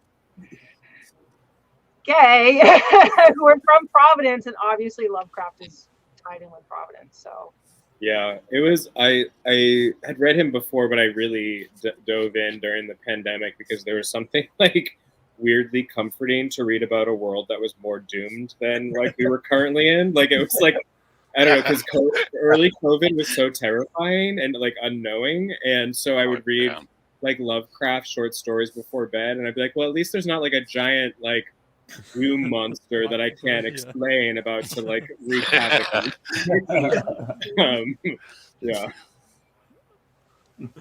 I want someone to ask, since we have him coming up pretty soon, Lloyd Kaufman, who is banned, Troma's been banned from YouTube. If what your thoughts on that? Not just that by itself, but does that startle you, or of like what the future of any of us putting stuff on online? Yeah, it's a really slippery slope. Because it's like I do believe in freedom of speech, but I also believe that you also have there's consequences for your words and actions. And I think some people, it's really tough because like I know like Troma has always walked that line of like some of the stuff is very un-PC, but they're doing their thing for decades. So it's a really tough call. I think it's what is the intent? Is the intent to oppress or cause violence towards someone? Or like, because there's like Nazis and white supremacists on YouTube too that are still on there, that they're allowed to have a platform, but like Troma doesn't. Oh, yeah. And are people at Troma Nazis? I don't think so. Are they making offensive jokes that could offend people? For sure. But I mean, that's kind of how they've always been. But I don't think their intent is to like hurt or oppress or cause violence towards people. I don't know. So it's kind of weird. I don't know. Yeah, it's like what I find disturbing, I guess, is like, and we kind of like experienced some weird things when we were trying to like promote Death Drop on platforms. Like our things would get flagged, like whether it be for violence. One time there was no violence, so it was literally flagged because it was like gay shit. You know what I mean? Like, and so I guess I find it, and what I find disturbing, so I define that disturbing. I find that like when you try to appeal, like you're just talking to like an automated thing and you never actually like get to like interact with a person to like tell your side of like why your video shouldn't be flagged. Like if we get flagged and I report it as like, I think you did this wrong, in a few days they just like send you an automated thing being like, no, we decided like your video is flagged. I mentioned this last week. I had it one time immediately as soon as I hit enter. I was on a Facebook thing and then it immediately popped up. We reviewed this and it still stands. It was like a millisecond after I hit enter. So there's, obviously no one actually sat there and read it. Exactly. And it's that I find disturbing. And I also just find disturbing that like our billionaires of the world can like buy an app and can very much delegate or feed us the things that this billionaire wants us to see. And that's, I don't know. There's something there. I don't know. That's very disturbing. Like what's happening with Twitter, I think, is very disturbing. when right they after he bought it, when I would log in on my phone, I'd get his tweets at the top, even though I wasn't following him, and it would Oh, be yeah. like stupid memes about some almost like QAnon stuff, and it's like I don't want to see this shit, and it's like posted right at the top, like like it's some kind of notification that everyone has to see. Oh, yeah, like I could he's see if the it was fucking something president. relevant to Twitter, but it was just some stupid meme. Yeah, or just even didn't he like last week like make the word cis like a slur now or whatever, like CIS, meaning like yeah. And so like because he would like queer people were like fighting back and calling people cis, and like so he made that a slur. So now if you say that, you like get banned. Oh, But wow. like if I get called like the F slur, like that's not a ban. Or if you misgender someone intentionally to be like to try to like hurt somebody that you don't get banned. I don't know. It's just shit like that. Like I find super disturbing, and I don't know. You have people literally saying like calling on violence against trans people on Twitter that don't get flagged or banned, but like you get say cis, or I think I got a warning for saying the word asshole. And I was even like saying it in a bad way towards anybody. I was just like, I can read the comment was, and it's like, okay, so asshole and cis will get you banned, but not like telling people to eradicate trans people. Yeah. It's bad to laugh at that, but it's just so ridiculous. It's like, what it is. Yeah. Wasn't there like a woman that was arguing that, like, basically saying that gay people and like trans people were pedophiles? Oh, they said and then you called her a moron, and he got banned for like saying moron. Oh, then you get into trouble. Okay, that makes sense. Literally calling all these people like like it's just, I don't know, it's nuts. Yeah, that's the thing with Troma. It's kind of, I don't know. I feel like again, it all goes back to intent. I think sometimes we run too far and get a little angry at things that really aren't that bad. Like it just depends on who's saying it and what the point of it is. But there's some people that say shit that's meant to hurt and cause violence, and those people deserve the consequences of their words. Probably stuff I'm not allowed to say online, but consequences should happen. Totally, and that's what the question's here for, because we have people come on with all these different kinds of opinions and views, and very, very different creators come on. Some of whom maybe are not aligned with from time to time. I think you guys we're okay. But, it's a diverse crowd, and I think it's not just a platform for people to share about their movies, but also what your thoughts are about entertainment. And entertainment isn't more than just entertainment. Like there's the reason entertainment does what it does is because it affects people on an individual level, and it's like a reflection of how we feel about society. Yeah. So, it's true. And everyone's so like nationalized and politicized too. So even like when we started posting about Death Drop, it was, I remember like Mike, this guy like in the comment section on our Judge Central article wrote like, oh, let me guess, the villain is a Republican priest or a cop. And then Mike's like, no, it's actually a drag queen. So it's like, I think everyone just like has these reactions. We already had comments on some of the Drogo stuff. It's just like, we don't groomers and blah blah blah. It's like these people just share one fucking brain, and it's just so embarrassing. And it's like, I can't stand like where we are right now. I feel like everyone's brains are so malleable, especially people our age. It's like you've been alive long enough and lived through many experiences, and none of these things about like the LGBTQ or trans people are even true or accurate. So they think like here in 2023 we all like have a secret club, like guys, it's 2023, it's time to start molesting children. Like it's just fucking like mind blowing. So I don't know. I'm hoping that like we can move on and like focus back on art and like moving forward as a country and cut the shit. And like I don't know, it's pretty wild right now. Yeah. We were talking, I think, last week after the show a little bit about the Troma stuff, and the like somewhere between these very extreme places, there are people who just like it's meaningful stuff, but we're gonna make stuff for a culture we want to exist. That's pretty just sane. Like treat people like people, and like you said, consequences for actions, and there's just too far in two ways. I mean, very, very far, like very, very far. Not like I'm a liberal, that's cool, but there's people who are way you'll go extreme either way, yeah. Yeah, and I mean, I consider myself a liberal guy my whole life, growing up at Cape Cod, but there's people that, that I'm with sometimes, and like I can't really say certain things because like they're beyond what I would call, I don't know.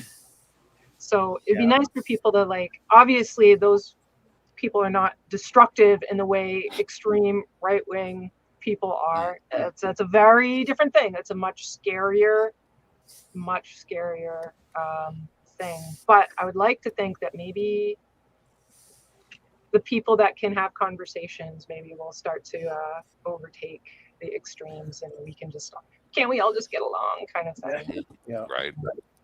And watch movies and Yeah. And I think like it's like you were saying how, you know, it always goes back to what people's intentions are. And if you actually are the type of person that just wants to get along and have conversations and understand people, then like you're probably going to be in that camp of having good intentions, you know. And it's like you can fall on either extreme and have very superficial, like reductive opinions about things that, like, rather than, you know, seeing what someone's intentions are and seeing like whether they're well-meaning or seeing whether like they're saying something just out of like ignorance or whatever. There's a way to talk to people like that, and there's a way to like express your opinions that isn't sort of reactionary, you know. And I think there's people on whatever side of things that do that sometimes. But yeah, I think we just have to like realize that we're all humans and we're all living in a shitty world and we're all trying to get through it the same way together. So that's like, a good point though too, because even like people from different generations talked. I mean, Troy and I's grandfather, brother, said a lot of things that like you. I mean, but at the end of the day, did he? For example, he had one of his best friends up the street was a gay guy, and he called him Cupcake. And if I say that to somebody, they might think like, "Oh man," but like they were really good friends. It was just something that they, you know. And I think he called him Shorty or whatever. But yeah. You can call me Cupcake anytime you want, Neil. Fair enough. Yeah. I mean, I think but we like as you gay said, he people didn't go up probably, like you Cupcake in his face or something. You Right. know, it was his buddy. no, it's a challenge. I mean, we as gay people call other gay people probably much worse.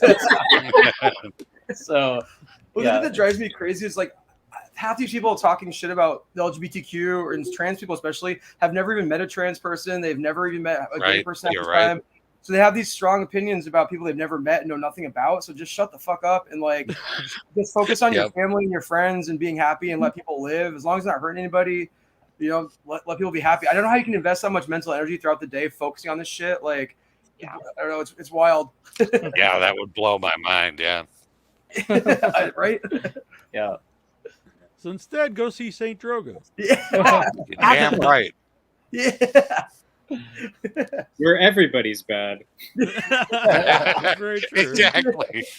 Well, recently Ted Gagan on, who made Brooklyn 45, and he mentioned sort of like what you're just saying there, where he wanted to have more gay characters and stuff, but not to look at them as golden gods, where they can, you know, they're real people, where they might be a bad guy or somewhere in the middle. Yeah, that's one of like the missions. I mean, missions, but not like we have a mission statement. But one of our goals, like for our movies, is to like queer people, like you said, like run the spectrum. We're the villains, we're the good guys, we're the final girls, we're annoying, we're funny. Like, and I think that is important to us, that we're not some like golden children that like everything's like we do everything right and we're also sassy. I think we want to kind of show a breadth of different kind of queer people, and maybe that will like help people realize that, I don't know, we're not all sassy demons that are like, I don't know, molesting your children. I don't know. I do like sassy demons, though. I do like that. I do like sassy demons too. Yeah. I'm not going to say we can't be sassy demons, but Michael will always be a sassy demon to me. No, you're right, Annabelle. It is that like we're just people. I mean, it humanizes us in a way too, because it's like that's like at the end of the day, we don't fit in a box, no matter how hard people might want to try to put us there. And you know, when you see that like we have just the same flaws and the same like heartache and the same everything else that other people have, then it's like, oh, they're like actual 3-dimensional humans. And so that's, you know, that's what we hope to portray, because that's like literally our life, you know, like we're surrounded by each other all the time. And so, we want the world to also see us in the same way. It was so interesting because I don't know, about a minute ago, this idea of how people out there judge because they've never met a gay person, trans person, but maybe they have. And sadly, that person they're around is probably too scared to be themselves in front of them. And how sad is that for someone to have a friend or like coworker or whatever the situation is, and here's that person that they like because they don't know the whole story of that person. And I think that probably happens with a lot of these people who are out there pissed off at the world, is that they probably do have people in their lives who are too afraid to tell them. 100%, definitely. Even statistically, they'd have to, just like based on percentages. Like they're definitely, you're totally correct. So, where can people go if they want to see, where St. Drogo goes, if it comes by them, or they could go to Popcorn Frights? And I think that's probably a good deal for everybody. He's out on the tip of the Cape. All right, I'm going to go head out there. I'm not too far. Yeah. We're going to go to Spirit Pizza with him now. Yeah, so besides Popcorn Frights and then Cinema Q, if anyone in Denver is listening and wants to hang out with us, we'll be there. Those are both in August. I think August 12th, 11th, or 12th.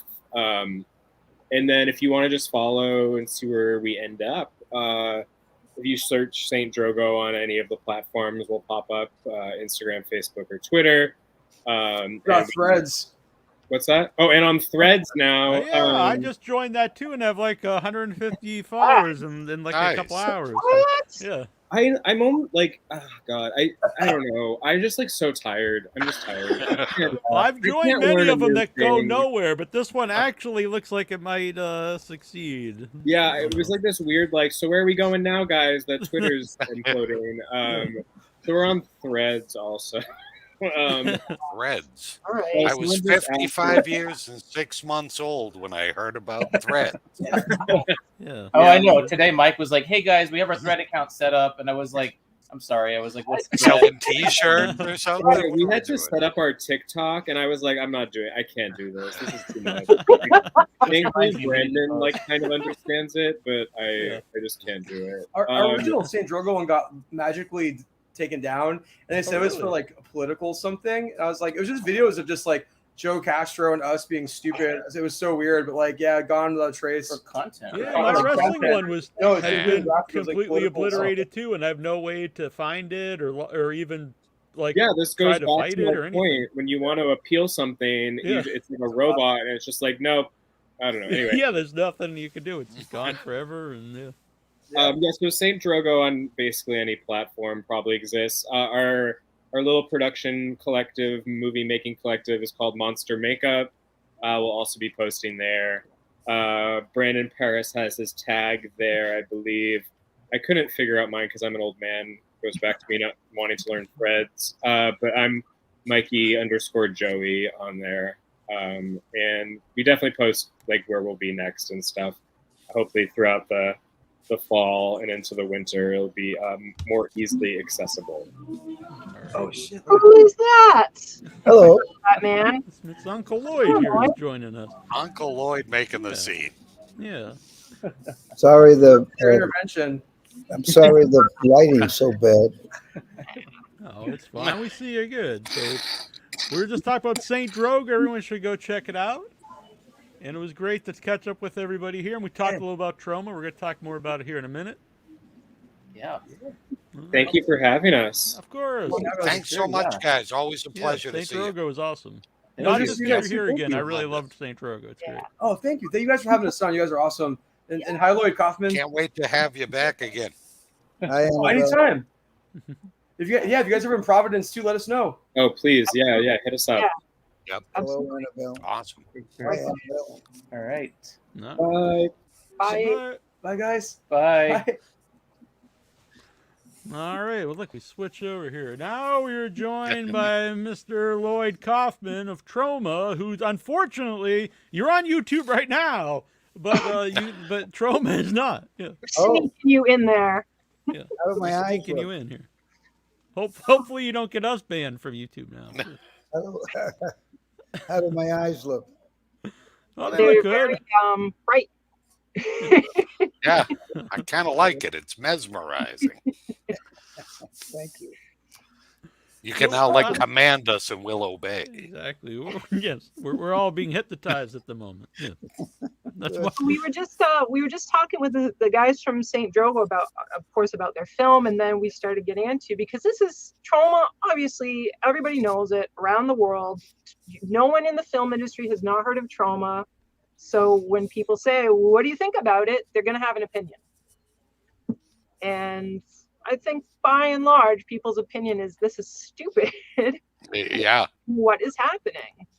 Well, we're 50 years of making movies and 600,000 subscribers.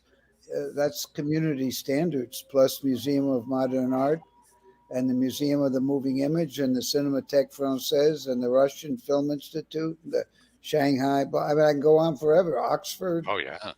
In England. I mean, what community are we not up to standards? So there's somebody down there doesn't like us. So was there any were there warnings before? No. Like it just boom, you banned? We've had that channel for 20 years. And we migrated. We got kicked off about 10 years ago. I don't remember when, but we got kicked off and the fans made a stink, and suddenly it was mysteriously back on. And then Michael Hers, my partner, told our tech guy, take everything off, all the movies, and put them on Troma now, and we'll use the YouTube as a political, for political statements and trailers and announcements, and I do a lot of appearances, and so we use it for that. So maybe that was considered. I don't know. It makes absolutely no sense. And I was saying go on. Last week when we were talking about it, the idea of it's the movies that has a central location that everybody knows YouTube, just like everybody knows Troma. Yeah. People know YouTube, and it's like, go to YouTube and find Troma. But not only do they not have that way to access the films, there's also the whole years and years and years of comments and posts and interactions and all of that, like you mentioned, community. YouTube does have community with all of that interaction, and now that's just not there anymore. Yeah, very true. Good point. It's gone. A lot of little things from James Gunn and Trey Parker. It's all lost because those aren't things we keep. They're just comments. So all that whole thing is lost. But I mean, somewhere I imagine YouTube has it. I don't know. I went on YouTube to find out if there's a way to recover art that has been removed by YouTube. And there's some videos about it, but I sent it on to our tech expert, Kyle Corwin, who's going to try to see what he can do. It'd be nice to recover the art with stuff, what you want to call it. Yeah, it's decades of stuff. So there was no strikes beforehand. It's just one day you're banned. No, nothing. Now we did have strikes the first time we were removed, but I don't think we had 3 strikes. I can't remember, but it was removed, and then 48 hours later it popped up mysteriously. So I don't know. Because the rules are very vague, because we use YouTube a lot, and it's like they might give you a warning, and then they'll say but we can delete your account at any time as well, and it's like, but they don't tell you exactly the actual rules of anything. No, they do very well in China or Russia, where everything is made up as they go along. Oh yeah. There's no answer for it, because you can still dial in all sorts of videos of hate and violence and there's no shortage of those. Right? I mean, it's all over YouTube, and yet they pick on poor old Uncle Lloydie. Yeah, the guys that run from St. Drogo, and we were talking about this, and they said the same thing. There's people, neo-Nazis on there. Yeah. And they were talking about the idea of Troma. There's crazy stuff on Troma, but there's no intent to be harmful. There's offensive. It's reality. There's some offensive stuff on Troma that maybe some people can be sensitive about, and that's totally fine. But there's nothing that is mean-spirited. There's nothing that is intended to be hurtful towards these different communities that, like the gay community, the people of color, all these different kinds of groups. There's nothing hateful and mean towards No, them. not Whereas at all. these other things that are super We've had women directors before it became a flavor of the month. We've had Samuel Jackson, first movie. We've had black directors. We've had the first transvestite musical in space 30 years ago. And lots more, and a lot of museums and archival organizations and all over the world. Oh yeah. Ridiculous. And all the movies that you've like directed yourself always have like obviously on the surface, like South Park, on the surface, it's vulgar and rude and all this stuff, but there's always messages underneath of all that. We birthed so we discovered those guys. Yeah. Yeah. Which, by the way, Annabelle and I went to see recently a midnight screening of Cannibal the musical. Oh, nice! That's so great. I love the Cyclops. Yeah. That's a wonderful movie. Yeah. It is. Yeah. So how has the response been to this whole, do enough people know? Because I found out through a friend's post on Facebook, and so do you feel like it's getting the attention that it really needs to? If you go to my Twitter, there are thousands of people who've responded and did have couple of petitions and whatever, but YouTube keeps coming up, or the bots keep coming up with the same thank you very much for one fan did invoke the name of James Gunn in his protest, saying, you've thrown away a lot of important historical stuff like James Gunn. And they did respond to the guy. Team YouTube said something like, "Hey, what's up? What happened?" Yeah, can we be in the next Guardians of the Galaxy? Yeah, right. That tells you a little something. I mean, I don't know. I have no idea. I certainly haven't got. They've given us only just refusing to give us any oxygen. And when you're actually emailing, do you ever get because I've had some experience with YouTube, and I've never had like a response from any humans. No, I think it's all bots. Yeah. Huh. Yeah. And I guess the thing is why us? What do we have that that we didn't have 20 years ago? The thing's been there. Well, we did get removed, but since the last 10 years, and we have removed all our movies from the YouTube channel. All that was there were personal statements from a lot of our fans and people who came out of our company, and my personal political statements, but those aren't fascist. Those are they're centrist. Well, maybe a little bit left wing, but nothing. No hate. I mean, it's all anything that anyone else could put up there. So yeah, I mean, I'm probably the oldest person ever to be kicked off YouTube. Well, that's a positive. That's good bragging, right? Get a shirt for that. Yeah, 50 years and you're still offending people. You're right, Terrible Troy. I should do a T-shirt. Yeah, yep. My partner doesn't give a shit. He's like, I was like, oh, we got kicked off YouTube. My God. Michael Hurst is like, who cares? Doesn't matter. Keep going, like that song. What was the song that was? I think it was an Australian group. We go down, we get back up. Oh yeah, Chumbawamba. Yeah. Yes, that's it. Yes. But I get up again. Tub it was thumper. Sort of like that. And Michael Hurst doesn't care. Interesting dude. Yeah. So you went to Twitter and social media to tell your fans to say stuff, and a lot of people have, but do they reply? I know they're not really replying on YouTube, but like on Twitter, does the YouTube channel reply on the Twitter? They replied to a few of it's the same thing though. Thank you for your whatever. We've looked into the matter, and the channel is removed permanently. No, and then they just throw a little thank you at the end after they tell you your channel. Yeah, I love that. Yeah. Community standards. Yes. Well, and it's the good news is we have more movies coming. We've got a wonderful anti-hunting movie called Curse of the Weird Deer, directed by one of my proteges, Ben Johnson. Heidi Moore just finished her wonderful uh, horror musical transvestite starring Donna Slash, a terrific, funny, and wonderful film.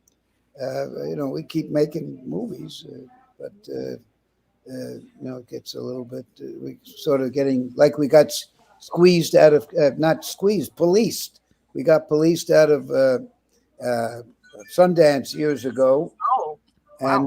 and we got policed out of Cannes. And my daughter is directing a documentary that's almost finished called Occupy Cannes, about how after 50 years, again, suddenly Cannes decides we're too festive, so their thugs basically policed us out. That's insane to me. Well, it's a relief not to have to go, because it cost us about $100,000 a year to go there and rent hotel rooms and rent theaters and take trade ads and now I don't have to go. It's a pleasure in a way. Yeah. Rather nice. Who you are. Excuse me. It's not like you have to break into the scene. You're Troma. Right. No, well, we business is never terribly exciting. I can't say we're very profitable. You're profitable in community. Yes, we have. Yeah, exactly. Thank you, Annabelle. Yeah. But along those lines, though, so Troma has people know where to find it if it is off YouTube. But someone else who would have the same thing if they're only been around a couple years and they're off YouTube, that's a giant platform that they could no longer, find new audiences or connect to their audience. It's terrible, and it's a place where people could, it's our Tromaville Village Square, but we have social, and I guess that's what's left, and who knows what goes on with. What about Threads? Are any of you on Threads? Yeah, we were just talking about it. I joined it today after I was talking about it, and we've got 160 followers in a couple hours, so I think that's pretty good. I don't know. Ooh, yeah. Wow. Yeah. And what about Blue Sky? I forgot even who had made it. Yeah, I don't think that one's actually started yet, because I saw people saying they were still waiting on Blue Sky. Whoa. I think you have to I'm so out of the loop. Yeah. Yeah, who is Blue Sky? Troy's still on MySpace, I think. But. I know. I am so far behind. Who engineered Blue Sky? Who's it from? Yeah, I'm not really positive. Let me look this up quick. It's from somebody major. Yeah. I can't remember. And I think you have to get permission to come in. You have to be accepted. Blue Sky is a decentralized social app conceptualized by former Twitter CEO Jack Dorsey and developed. Oh, yeah. Yes. But kind of like one of those airplane lounges where they only let in the first class people. Exactly. So I'm not allowed. Exactly. I'm like Groucho Marx. I would never belong to a group that would accept me as a member. So, Yes. I do belong to a club in London called Groucho's, which is named after Groucho because of that very mantra. Wow, that sounds like a fantastic group. Yeah, no, that I would like to go to. It's gotten very gentrified. It's now. I used to stay there because it was less expensive than a hotel. I'm still a member, but now it's more expensive than a good flop house. Joe Cash, let's say Lloyd, Joe Cash here, and I hope you're doing well. And it's such a load of bullshit with the YouTube situation. And I was appalled at the reply to my email about the Troma channel. Oh, there you are. So you see, the fans do get bots replying, but it's yeah, exactly. It's bots. I don't think any. It's like an algorithm, I suppose. And I think it's just for filmmakers and creators in general to be, if Troma can get tossed out, then what happens to everybody else? I think Troma sets a lot of standards for what people can do. And so if someone is making content, then if Troma can get wiped out, then who else? And a lot of people, they upload stuff that they maybe don't save. They just go direct to YouTube, and then it costs a lot to save. As someone, we've been doing this since almost 18 years, and just saving the amount of content, I have to have multiple hard drives just to have backup for everything. So I could see someone, I have it up on YouTube, that is my storage unit. But if it's gone, then you lose it all. Sure. Yeah. And with no warning, right? Because you have a warning, so it's not like they're like, hey, you've got 48 or even 24 or even a half a day to take what you We got no warning whatsoever. Just it disappeared. The only reason I found out was fans were asking us, "Hey, where's the?" Oh, wow. Oh yeah. It was like a Wow. deluge of people wondering what, they went to it numerous times. They couldn't get it. And I guess YouTube doesn't say anything. I don't know. I haven't tried to go on it, but Yeah. maybe Say that the page you're seeing is not here anymore. And the problem is it's going to get people scared to say anything. It's we have free speech as long as we don't say anything. Yeah, and especially if they don't give you any reason why. It's like we don't like you, so we're Yeah, just gonna pull you I had off. That's we're insane. not banned, but so we run a short horror film festival here on YouTube through Without Your Head, and it's all free and everything. And the last one I set it to 18 plus, so there's no issues, in my mind.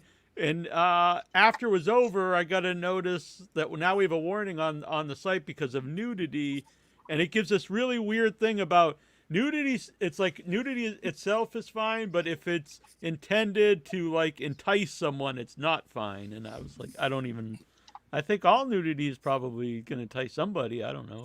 It's very Yeah, weird you would wording. think.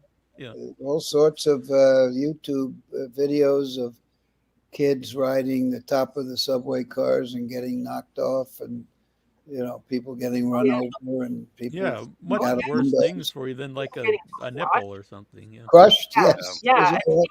Unfortunately, I've seen people laugh at these videos of real people Yeah. getting crushed and smashed and pulled into machines, and it's like, what in the world? This horror is fun and funny. It's okay, apparently. I guess it's okay. So bizarre. As long as you don't show someone's nipple, it's totally fine. Yeah. Then it's over the line. But as I told some people who were they were kind of defending YouTube because the nudity stuff. But if they're going after nudity now, then what's next? Language or violence or gore? I think it was pretty clear on our channel that it was NS whatever, not safe for work. Right. And actually we had private stuff for just ourselves of works in progress that we had up there, and it wasn't even looked at on the public. A lot of stuff was private, so I really don't get it. Yeah, because that's something actually that the videos talked about was set to private because we had already aired it, and I just didn't, because I don't like to leave it up there, but I didn't delete it yet. But because a lot of times I would upload stuff privately at first and then air it later or maybe share it with somebody. But it's weird to think even stuff you put up privately, they're going to oh, well, this can't be seen by, even though it can't be seen by anybody to begin with. Only by us. Yeah, that's crazy. Unfortunately, nothing can be done. And, they can operate their kingdom as fascist as they wish. And that's what people say, it's a private company, but in a way, and I mean, we can't dictate it, but it is kind of like a public utility at this point because it's so there. I mean, it's ever present. You go to something, you go to YouTube. They don't get into trouble. Well, Clinton and his FCC, the deal was the platforms would be treated as common carriers like the telephone companies. Where if you call up someone and make an agreement to kill your wife, the phone company is not at fault. And the idea was they'd permit the platforms to do the same thing in exchange for net neutrality, that everybody be treated equally.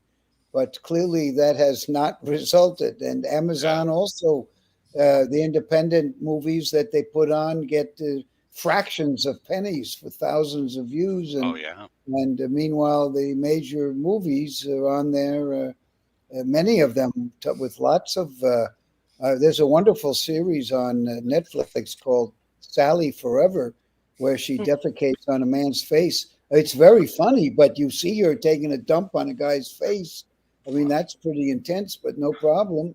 And there's lots of stuff on. They had a pedophile show on YouTube, on Netflix, that YouTube was promoting like crazy, or allowing to be promoted.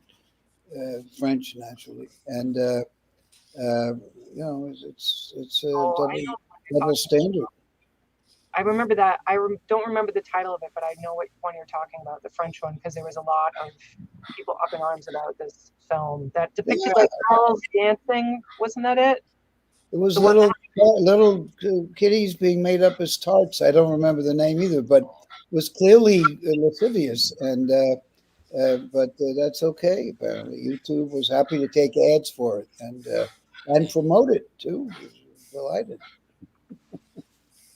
Well, anyway, we've lost 600,000 subscribers, so that's a problem. But what can you do? So what should people be doing? I mean, if the YouTube thing, maybe it's just not going to happen. So what do you think options are going forward? I urge our fans to keep going after YouTube. Team YouTube. Make them wake up. Maybe there's somebody there who is not asleep at the switch and understands that. You know, we're we're the longest running independent movie studio in history. James Gunn, Trey Parker, and Matt Stone, Samuel Jackson, Fergie, Kevin Costner's first movie is in our collection. The list goes on and Dustin on. Hoffman, yeah, because Robert De Niro, we own his. We distributed his first movie and we own it.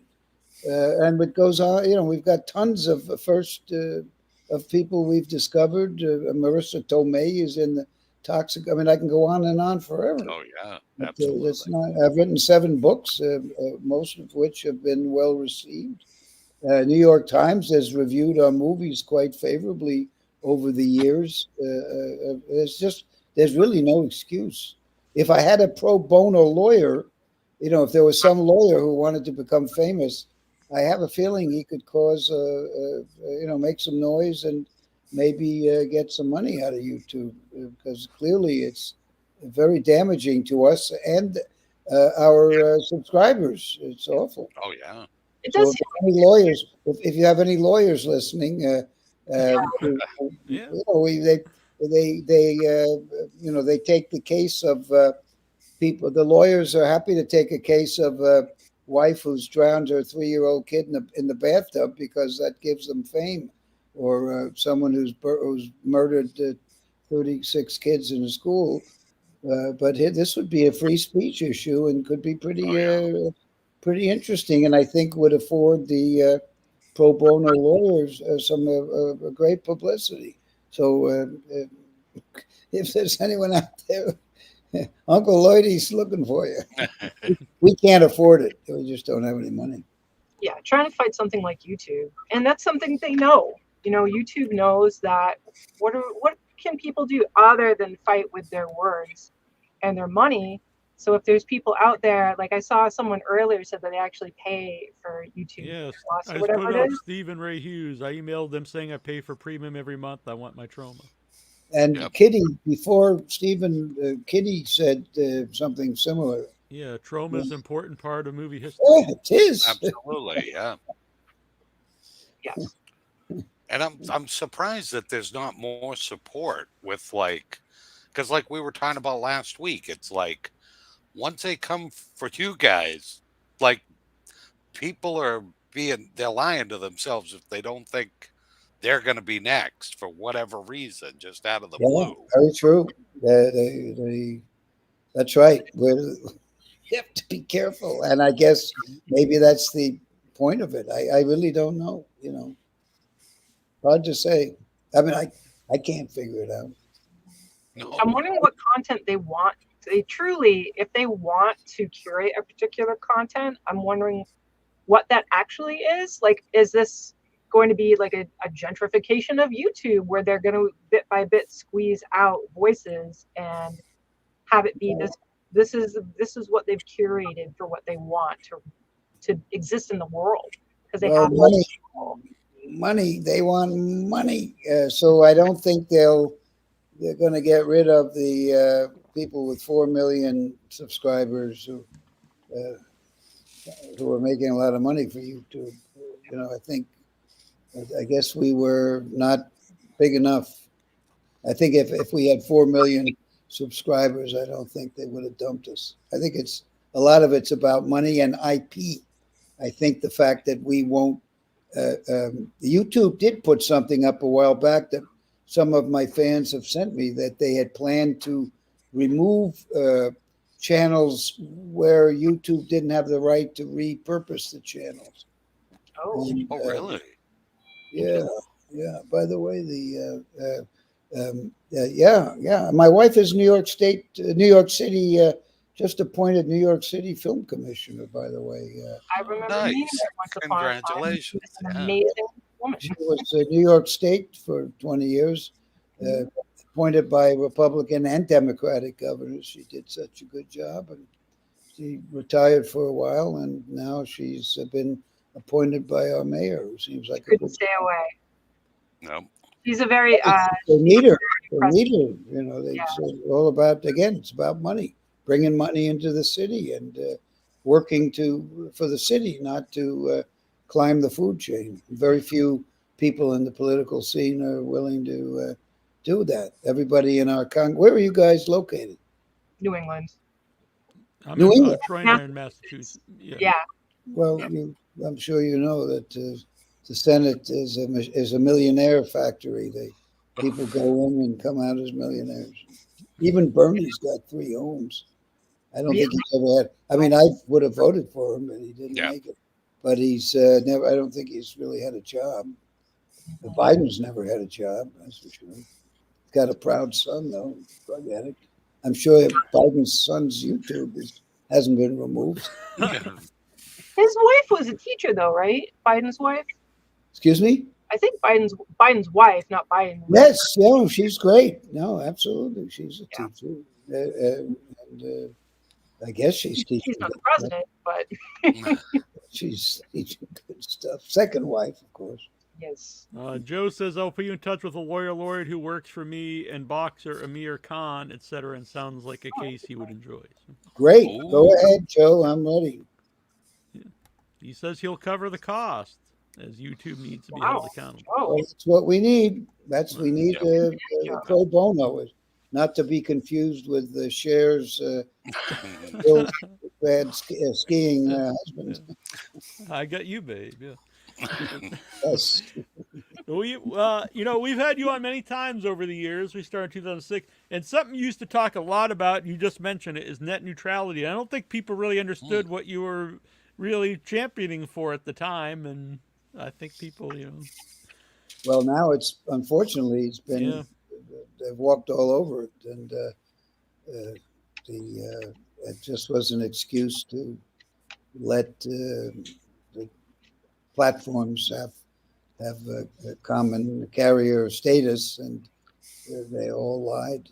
And Al Franken was very good on net neutrality while he was in the Senate, until one of our senators in his same party was responsible in large part for kicking him out.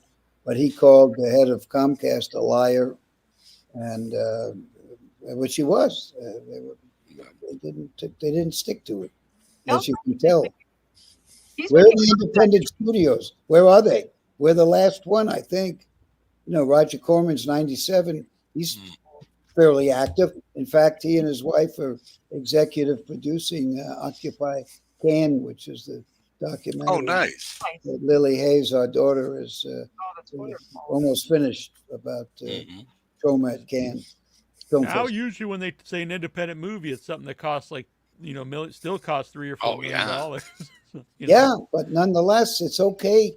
Sundance was giving itself high fives because they had a movie this year that had an ejaculation in it. Isn't that exciting? Right? I'm going to go watch it on YouTube. Yeah, and it was by the son of. Watch it on YouTube. The son of a brilliant filmmaker from Canada. We actually just saw it. Cronenberg? Cronenberg, yes. Cronenberg, yeah. Cronenberg. So the New York Times ejaculates all over the film in the Sunday edition, and so That was that's the how it movie. works. The advertising, money, money, money, money. It's all about money. It's true. It's true. Yeah. Anyway, I've got to go. The Yeah. commissioner hasn't had dinner. I have to cook her a dinner, Oh. a Blue Apron dinner, delicious Blue Apron dinner. And, Where should people be going for your stuff now? What do people need to do? Where do they need to go? How do they oh, that's stay a good on top? question. And thank you. Troma Now. Troma Now, our platform for the best streaming in the world. We've got over 1,000 movies there, 50 years of movies, and every month we put up about half a dozen brand new movies by the James Gunns of the future. Troma Now, the app is free. Troma Now app, you can get it for free, and the first month is free, and then it's only $4.95 per month. So you'd be supporting independent cinema, and you'll find there's nothing like Troma Now. There's amazing all sorts of stuff, from my make your own damn movie lessons to our Yeah. documentaries to Trey and Matt to James Gunn to 1,000 movies, shorts, music videos, and everything is 100% independent. And it's people That's love it. It's growing, but we have no money to advertise, so it's all word of mouth. But Troma Now is growing slowly and surely, and it's actually slightly profitable, which is probably the. I don't think Netflix has become profitable yet. That's reasonable. That's okay. And you've got a So, lot, What if people everyone want loves to your listening. I was just going to say, Yeah. how do film people out there get involved with Troma? If more film people want to come to you, well, when we usually put a notice up on my Twitter at Lloyd Kaufman or at Troma Team, or it's not we don't make it difficult to find us when we're making a movie. So I'm on. We're casting now for a movie that one of my proteges, Grant Ahern, is writing and has written and directed. He's casting right at this very minute for a somewhat environmentally directed insect movie called Caterkiller. A lot of our insects are being exterminated for no reason, and the birdies need to eat them. There's a big die-off in a lot of insects, so that kind of the subtext. But it's a horror, it's a Troma movie. It's funny, and I think people have a lot of fun with it. I'm producing it, and and Grant has done a lot of work for us. Very talented, and so I know you can find me on that Lloyd Kaufman, and I can put you in touch. And I think look up Caterkiller, and I'm sure if you Google it, if you Google it, they won't find casting too. All right, well, enjoy your dinner, Lloyd, and we loved you. Yeah, Lloyd, thank you so we much. Always appreciate. Well, thank you. I'm very honored. Terrible Troy and Annabelle Lecter and Nasty Neil, and I hope you'll. I don't think you've been to visit us in beautiful No, Long I Island. would love to. Well, please do. And next weekend, by the way, not next weekend, but the following weekend, Bastille Day, is July 14 through 15, 2023 Tromathon. Plenty of Tromathons. And it's at the world famous drive-in, Mahoning Drive-In, and it's bands and movies for 2 days. Oh, that sounds awesome. Yeah, it's really good. It's a beautiful, the most wonderful drive-in against the, when you see a movie in the background of twinkling stars or the sunset, I mean, it's nothing like it. And people bring tents, like a mini Woodstock. Oh, that's awesome. Yeah, that sounds wild. Tromathon. Yeah, that sounds great. Come, we're there, and we're going to have the stars of our latest movies will be there. So, Sweet. Sounds like a great song. Yeah. I'm really gonna Put Yeah, that. you should come. You're not that far away. Yeah. Folk I from there. believe isn't Liam Regan going to be there? Or is Yes, it a buddy of Liam mine? Regan will be there. Yes, Oh, he's nice. coming Yeah. from the UK, and Donna Stash, the star of Kill Dolly Kill, Vito Trigo, star of He's in the chat right now, Vito. Yeah. Yep. Vito, and who else we got? Oh, Lisa Gay from Class of Newcomb High number 2 and 3, and Toxic sweet. Avenger number 2 and 3, and in fact, Lisa Gay's in my latest failure, hashtag Shakespeare Shitman. So we've been friends for God knows how many years. But she'll be there. We're going to show one of her movies, Subhumanoid Meltdown, Class of Newcomb High Part 2 on the big screen, big driving screen. So she'll be a great weekend. Yeah. Oh, yeah, that sounds fabulous. Yes. All righty. We'll talk to you soon, and thank you very, very much. Thank you, Thanks Lloyd. for everything. Oh, thank you. Bye-bye. Continue Bye. to fix this here. Antibodies in here who actually do the theme song for the Tromathon coming up. That is And Nice. in fact, we're going to go to a break and we're going to play that very song, which I had all planned up here. Let me grab it.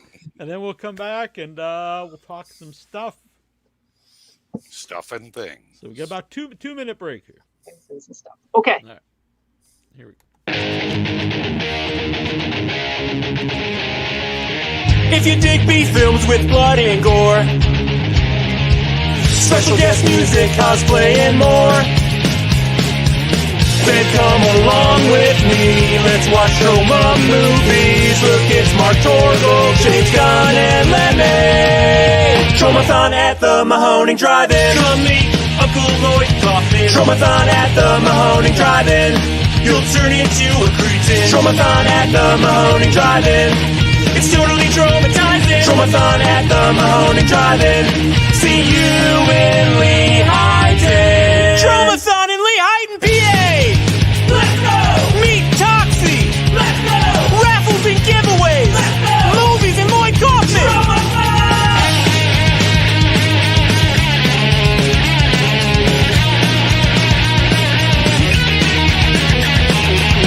Check out Troma Dance, you won't feel blue. Toxie and Sarah are waiting here for you. But the sushi hit the fan, unleash the power of Kabuki Man. Tromathon at the Mahoning Drive-In. Come meet Uncle Lloyd Kaufman. Tromathon at the Mahoning Drive-In. You'll turn into a cretin. Tromathon at the Mahoning Drive-In. It's totally traumatizing. Tromathon at the Mahoning Drive-In. So let the fun begin.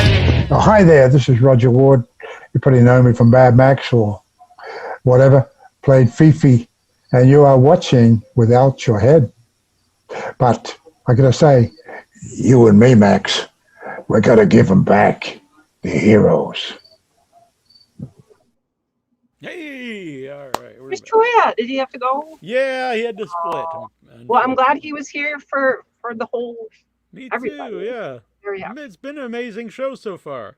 Absolutely. So I had technical difficulties at the beginning of the show, some sorry stuff, and I also discovered, just so everyone knows, if you're the Facebook user thing, they cannot be kicked out of this chat. So I had to go and kick them physically out of the Facebook group, unfortunately. Oh, interesting. All right, because I was kicking people out. Yeah, it's they have to have like an actual name there, or they don't have the little dots. Unfortunately. Well, but anyway, yeah, they seem to have left when I called them assholes. Yeah, I mean they're completely banned off our group. Good. So they can't even join up again or anything. They've been kicked. Good. Did you know who it was? No, it's not. It's not. It said their name there, but it wasn't anybody I knew. Mm-hmm. Oh. But they're gone. But yeah, big thanks to Lloyd coming on. That was very cool. And I love the guys who made Saint Drogo. Yeah, they were great. Yeah. Really Saint Drogo's fire. I kept singing that in my head when I was making banners and stuff. I love Providence. Maybe that will be the place I move someday. I'm a big fan of Providence too. Troy and I've been there lately. It's an awesome arcade up there. Things are actually open at night, unlike Boston. Those are very cool. Boston's open at night. I said unlike Boston. We went to a really cool diner. It was a car. Anyway, I like Providence myself. Yes. So Joe, earlier in the show when the St. Drogo people first came on, there was some person saying very rude things, and and we were struggling with the tech of getting that person booted. Yeah. And now they're gone for eternity, hopefully. Yeah, it was great. So yeah, that happened. Kitty loved the St. Drogo and DDD guys. Yeah. Vic Giovanni, Spicy Meatball. Great interview. I'm just disgusted he's having to put up with all that garbage from YouTube. And big thanks for our music. Stays always positive. Even when he's talking about things that suck, he always sounds so positive, which is amazing. It's a skill. Yeah. It's really interesting because I brought up briefly about the net neutrality. I had in my notes because it was something he brought up. I remember he's bringing up a lot. I don't think a lot of people really understood it, and now we're. Well, that was like he said Clinton. That was a long time ago. Yeah, it was ended under Trump, net neutrality. Yeah. So someone wants at some time. I'm not going to do it during the show right now, but they wanted a tour of all this stuff. I will just show this because it's fairly new, and it is a critter. Ooh, cool. With actual real hair. That? What place made that? It's sweet. A Facebook friend of mine, I believe in Brazil, many years ago. Made it? Yes. Wow. And I've had it for probably 12 or 15 years. It was like right when I got on Facebook. And I don't remember their name. I don't think they're on Facebook anymore. Oh. But I found it in my room recently when I was moving stuff around. I was like, holy shit, that rules. And now I have a place to display it. So. It does rule. That's perfect. It's perfect. Yeah. It's pretty creepy, too. Sometimes I come down here, forget to hear, I'll turn the light, and it'll bounce off the eyes. I'm like, what the fuck? But, yeah, a lot of cool stuff up here. And I'll go over it sometime. But I do have a couple things I brought down. Oh, just real quick, we're going to show. And then we'll talk about some stuff. But I did want people to know, and we've already sold 4 or 5 of these since I mentioned this earlier today. I found some of these also. Oh, yeah. I've got a couple myself on my fridge. Yeah, Happy the Ghost. So if you would like one of these, you can PayPal without your head at gmail.com, $6. Just to throw it out there that I made it. Yeah, that's what it says on the thing. I made right now on the show. Right. I mean, yeah. I'm trying to get it so you can. There we go. I think I can see it good. Happy and that is from a long time ago. He's just as happy as ever. Very happy. And or you can Venmo Headyverse. Waving out there. It's just having a little wave. Yeah. There's nothing wrong with a little wave. Right. $6 a piece. You get banned from YouTube, Neil. What? You're gonna get banned from YouTube. Oh man. So, happy. Yeah. Well, I wonder, Joe, if what if it was sent in an envelope? Because you can stick. Yeah. Actually, I just sold some of these to a friend of mine in England, and so I already looked how much it is. It's a $1.50. So just add $1.50 for, and I could probably send like up to 5 in an envelope if you want that many, but just add $1.50 for me and mine are old and they still stick to my refrigerator. So yeah, I still have one of my real old. Yeah. And they're good. I should move one of them over here because I have a magnetic disc. I mean, it's not magnetic like it's putting out magnetism. I mean, it's metal and magnets stick to it. Right. Trigger's cool. I just pick up a Trick or Treat Studios 1/6 Frankenstein. Well, I'm a big fan of Frankenstein. I have many different ones here, so. Very cool. And I also want to show this. I'm going to wait and open this next week when Troy's here because I would like to open with him. But we were sent this. These fine people keep sending us all these different tarot decks, and that's the one I want. That's the one I want. That's the one. Troy can have Universal Monsters. All right, we can do that. I'll keep Universal. I'll bring this for you. That would rule. And then we can use it at some point in time on an adventure. That would be cool. Tell Neil what the deal is. Yeah, this is embossed. I'm not gonna open the cards because I'd like Troy to see them. So, or you can open the cards on the show. So how's that? I'm so curious. Oh, I don't want to forget. I'm wearing this like very. I noticed because. I love it. My blood fucking freak shirt. Which I don't know how happy Joel Reed was about it, but it doesn't matter because it's a Troma movie now, and rest in peace, Joel Reed. I don't know if you like board games, Joe Cash, but you should check out the Evil Dead 2 board game. We love board games, so this is very exciting. That's very cool. Joe, I always look for games with replay value. I mean, a one-time game is great, but sometimes, if a game is like $50, I want to play it more than once. This is a weird amalgamation shirt I like. Oh, it's the Jaws. shark. It's Jaws with the waves. Yeah, finger waves. Yeah. With the Japanese finger waves. Yeah, this is a famous painting. It was funny that this was on display in Boston recently, the wave. Oh, nice, Joe. Cool. Yeah. Oh, cool. Yeah, Joe says, this is right up our alley. Yeah, we love board games, card games. Well, I wonder is it 2 people or 3 people? Right, yeah. How many you players have to answer all the questions. Yeah, because we have the Thing board game, which is awesome, but we can only really play it when we go to a convention with a bunch of people, because you need like 4 at least. Oh, nice. Yeah, I understand. Yeah, all games are expensive, though. I know a lot of them are independent, right? Yeah, so that's part of it, is that a lot of these games, it's not that's like a good point, because Parker Brothers. Right. So, because awesome. when I was a kid, the idea of the Thing or Evil Dead board game, we'd be like, "What the hell? That'd be amazing!" But it wouldn't be like cost productive probably to make one back then. But now, like you said, these smaller companies can make them, and I think that's a great thing for the crowdfunding, because they can basically pre-sell it, so they know that it's gonna. If they make it, they're not gonna lose, tens of grand. They're gonna, they have the consumers right there. Psycho board game, Really? Yeah. And the Thing one, all of the American so amazing. Like, it's quality. You're buying something that, maybe it's $50 or whatever. You're getting a game that you can play over and over. That was so fun. It took so long when it was in Atlanta. There was 5 of us, and it was amazing. It was so much fun. Yeah, no worries, Steven. Yeah, very nice. Oh, no problem. Yeah, thanks for sticking it out with us. I'm glad you had a good time. Thank you for joining us. We have to set up a Joe Cash interview at some point too, Joe. Remind me of that. Yeah. Oh, Warhammer meets Evil Dead.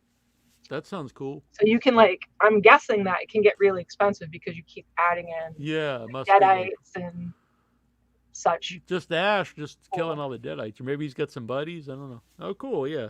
Yeah. Send over some pictures. We'll show them up here. Thank you. That will be very great. nice. Cool. What else is happening in the world? So we've got cool games. We've got Troma situation. Oh, the Tromathon. I think I might have put it into the 2 dates through July 15th. I got to check my calendar. I wouldn't mind doing that. Check out my calendar here. Yeah, that would be Google calendar. Liam Regan's a great guy. Met him a couple times. I like his movies, and the idea of a drive-in, that would be awesome. I grew up going to the drive-ins. So, all right. So maybe that'll be a thing. Yeah. Tromathon. It's drivable. My car has just been repaired. All right, we'll look into that. Not disintegrate underneath us. Yeah. I'm sure some of the people out there would do stuff, we'll do little videos, either live or recorded. I don't know, it'd be good. It'd be cool. We'll have to look at this. Yeah. We'll get Liam on. I know he wants to come back on. I know the time, we have to figure out the time because he's in England, but so isn't Joe, and he's on here, so. So let's see. A bunch of malarkey. The hell, Pepe? What's up? Oh, bunch of he's malarkey he was guys. late because he's dealing with a bunch of malarkey. Well, it's sad to not hear you here, that's for sure, because you're Yeah. a very good interactive person with us. And but you did miss some good interviews, so please do check them out because they were Yeah. great. And by the way, if you watch on Facebook, that's awesome. But also, please go to YouTube then after and like the video and leave some comments and give a thumbs up because that helps with the algorithm, supposedly. I don't know. So it helps anyway. Subscribe if you can and follow us wherever. The without I mentioned threads, it's the Without Your Head threads. So I don't know. I've joined a lot of things that never go anywhere, but this one seems very active in one day. So That's pretty hopefully wild. I'm gonna there's have to something check cool this here. out. Yeah. It's 2 set up a.m. in the sort of UK. like Twitter, but Yeah. without all the bullshit on it. Joe's a champ over here at 2 a.m. Thanks, Joe. Yeah, Joe's a good man. Natty Knox did look cool, AJ. Yes. Yeah, and our friend and part of the show, Trista Robinson is in that. I saw pictures of her at the premiere, and Bill Moseley was there. It looked pretty cool. Are we allowed to say Trista's in it? Yeah, I didn't know beforehand, but she's actually people posted Good. pictures of her there. So Okay, so yeah, Trista of no, that is not Trista. no. I was just gonna say that this came out recently for the 4th of July, and it is pretty awesome. It is pretty From awesome. NECA, yeah. She looks nice in that lovely looking Yeah. dress. But Not I don't Trista. recall her Trista's ever character in. is very, very different character for Trista and Natty Knox. Yes, yes. Does not look like Elvira. No, I do not Very have. cool. I'm looking here. forward to that. This is the closest here. Here is Trista. Aw. On the treacherous streets. For those who don't know, can we say what her claim to fame is? Yeah, she is the well. Claim to fame was she was on Without Her, but no, she's the mouth in the carnival season of American Horror Story. And by the mouth, it's like there's a still image advertisement, and it's like rah, and that's her. Mm-hmm. And from what I understand, there's makeup on her teeth and all this stuff, but the mouth has not been photoshopped. And she's such a teeny person with such a Mhm. teeny voice, and she's got the like your shirt. Exactly. It's like Only Jaws. much cuter than Jaws. Yes, yes. I was trying to find a picture here. I found a picture. We'll get it posted here in 1 second. This was a little easier, but we'll get it up here in an hour. No. Just like Happy the Ghost. What? What? What? Who? There. Look at What? that. That's Trista. That's crazy. Really? Mm-hmm. I don't think I could do that. I have a really big mouth too. No. Oh, maybe. I got a pretty big mouth. Yeah. Like dislocating jaw. Drops down like a snake. I saw this come out. I was very excited. I'm a big fan of Yeah. My Bloody Valentine. What made me want candy? Is there candy in it? I don't believe I have so. to. They need to give you something, a little Andy's candy, a little anything. Come on, man. Yeah, like a Can't little tempt cinnamon me like thing that. or something. So that is. So what is that? That's just a DVD So set. box, yeah, blue 4K, Ultra 4K, remastered. And I think it's got a bunch of extras and stuff. So I can't even imagine. sometimes those movies they don't look right when they're too brightened up and shiny and stuff. Because Like Texas Chainsaw. exactly. That was Especially the horror movies, a lot of the darkness and stuff was intentional to hide, they were dark the things independent are films scary. of the day. Yeah. Dark things are scary. There we go. Doesn't need That's to true. hide anything. Darkness Yeah. is scary. But I know the Hellraiser, you could always see some of the feet, but when they really brighten up that one scene, you can clearly see the feet of the monster running. And it's really cool. Oh, Joe, Bloody Marys. Love. Love, love. That's like a health drink. It is. Yeah, I do like bloody. I guess I could drink this Bloody Mary mix now. Spicy V8 is wonderful if you don't have it. It's very salty, but spicy V8. Bloody Mary, also very good. Abomination, what is this? Yes, I wanted to show this. We're probably going to have the director of this on. Whoops, Wow. hold on. I'm messing up here. Give me a second. I'm sorry. So, this is a 1986 shot on Super 8 Whoa. movie. And so it's getting a Blu-ray release by Visual Vengeance, who have putting out some really wild stuff. I did a couple interviews for them last year, putting out like obscure stuff that was like shot on video and direct to VHS tape back in like the late 80s and early 90s. And you have to, trust me, you have to watch the trailer for Abomination. Lots of crazy gore and monsters, and it's all, practical, like kind of Muppety effects from the 80s. It looks so fun. 1986? Yeah, 1986. Wow. Can you play a trailer? I can. It might get picked up as all. Supposedly we should be able to play it, but well, I I don't found want it. to. Yeah. Well, The I'll just trailer put it looks in the comments, and then if Yeah. people want to watch it. Oh, by the Yeah, way, board Brandon, that was the one who he was saying that he loved the Thing board game and about the American Psycho board game. Yeah. You're an And American he also Psycho fan. mentions, I'm sorry someone's talking shit. Trolls are the saddest losers ever. It's true. It's So just now good we know. man. Now we know too. When we go to Providence, we could play board games with Brandon. Nice. And the yeah, I don't know if all his buddies are into them, but we are. So Board games are awesome. yeah. Time. Have a little imagination. Oh, Bill. Bill Bill up Whedon with the Psycho Ape shirt, which is up for sale now. Currently 35% off. But and that's cool, and he looks so happy. He does look happy. Yeah, but the Abomination, I suggest everyone watch a trailer. It looks wild. Oh, all of them are. Yes. What? Board games. Oh, sweet. All of them are into board games. That's exciting. All right. We're heading over to play some board games. Yeah. We are happy to hear that. Usually when we meet up, we have like a card game or something that we can play. Something that's small. We're at a coffee shop or something. But when we go to a convention or something, we like to bring a bigger one. So that's very good. Very, very good. Oh, and hey, look at this. We're making buddies all around here. Joe Cash will play the Evil Dead board game when you come to the UK. Yeah, once we get that airline going. Yeah, exactly. I'm excited. I'm excited. I've never been to England. It's my top destination since I was a child. I would love to I went go to back. Ireland, but that is not England. Loved Ireland, not England. We'd have, if you want to go with me, we'd have a good time. Well, now that it's going to be cheaper, because as you know, I have a family member who would like to go. Yeah.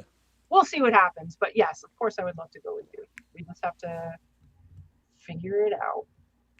Colleen, board games are the best. Look at this. We're making board game buddies all around. Yes.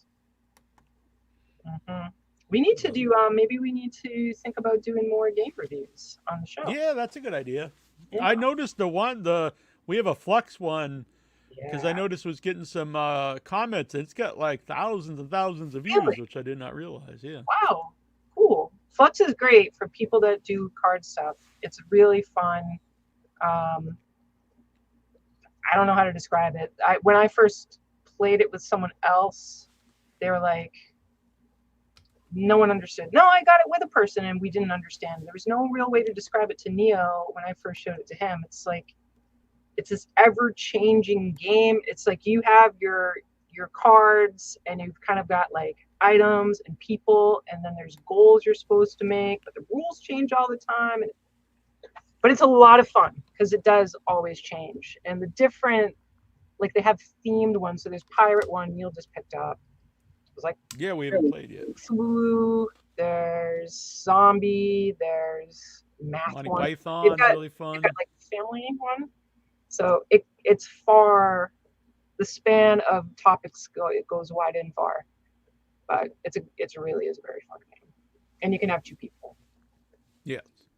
Night Moves, yeah, we've been there a few times. Yes, Colleen, Night Moves is great.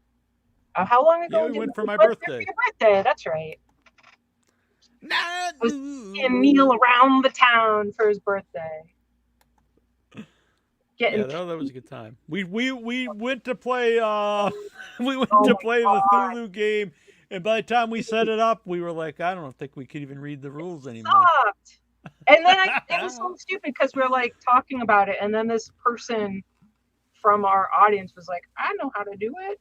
Or maybe that was the was it the Lovecraft It was one? someone on Facebook. Yeah, it was a Yeah, Thulu board game. And I'm It like, was man, I insane. feel so stupid now. I'm sure it's great. Yeah, you know what? Munchkin I would love to play, but it's a 3-player game. I've wanted to play that with Neil. We really need to hang out with Troy sometime again. Yeah. Yeah, he's retiring soon, so maybe we'll be more time. Ooh. I have a weird filming story with Cards Against Humanity, but we'll save that for the interview.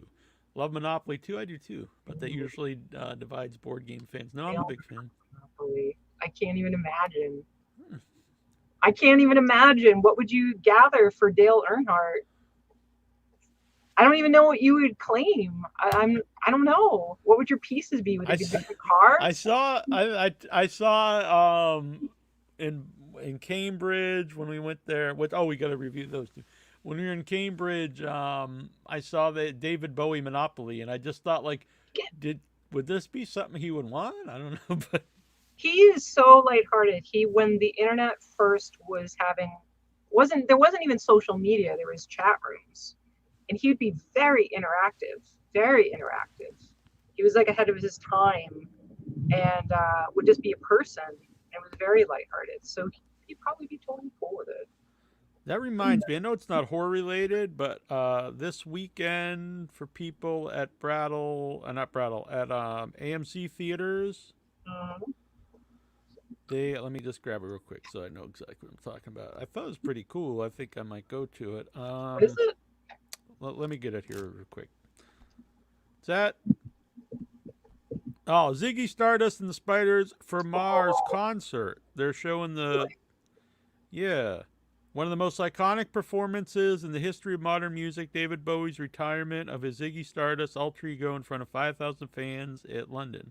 Hammersmith's Odeon was captured on film by award-winning director P.A. Pennebaker in 1973.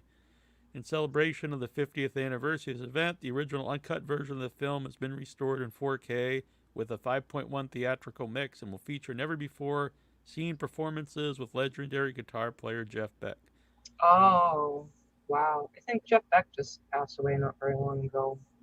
Ziggy Stardust and Spiders from Mars motion picture 50th anniversary is the closest audience will come to being there the unforgettable night 50 years ago. So they're going to show that at AMC theaters. I think that's pretty cool. What day is that? Sunday. This Sunday. Yeah. I don't know if it's just Sunday or might be. It's probably just that day because that's the 50th anniversary. Non-horror. Not horror, but American football. I will watch it with people that enjoy it. So if I was on my own devices, I would not ever watch football.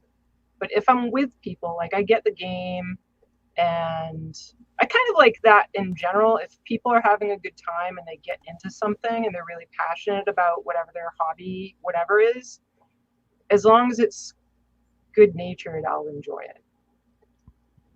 I grew up watching football. I haven't really watched it I watch a Super Bowl every year. That is like just kind of habit, but I don't really follow it anymore. But Troy's really into it.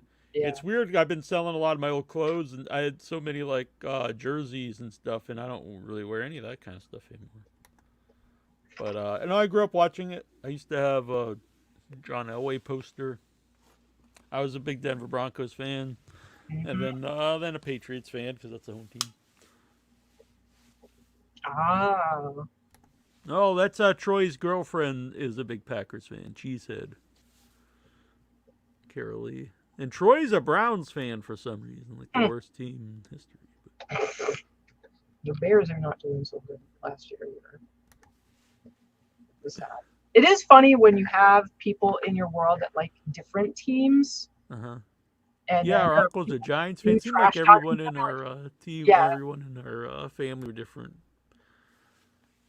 fans of different teams, and I just became a Patriots fan just because it's like the home team. Default. Yeah. Yeah. Yeah.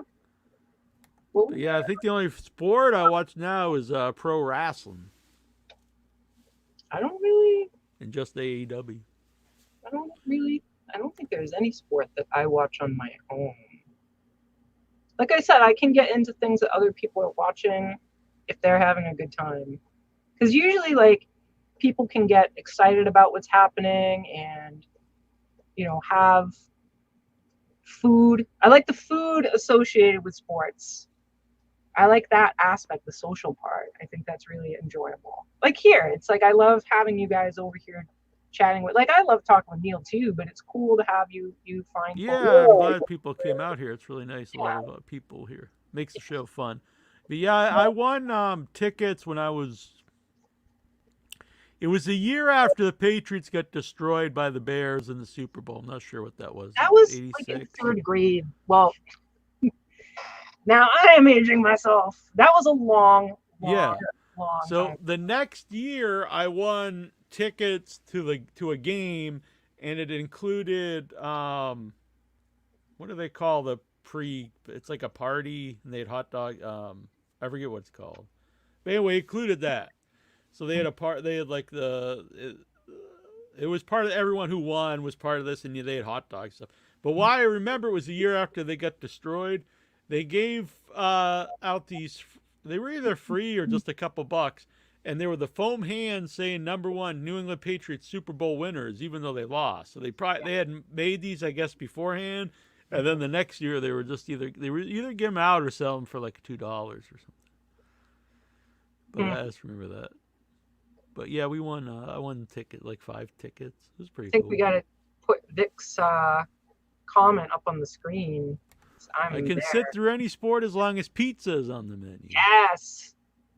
Yes to pizza. It's a rare pizza that I encounter that I do not enjoy. Me and Vic are all 3 of us are all pro pineapple on pizza. Troy is not. What? Wait, what? Troy is not pro pineapple on pizza. Oh, I thought you not pro pizza. What? No, what?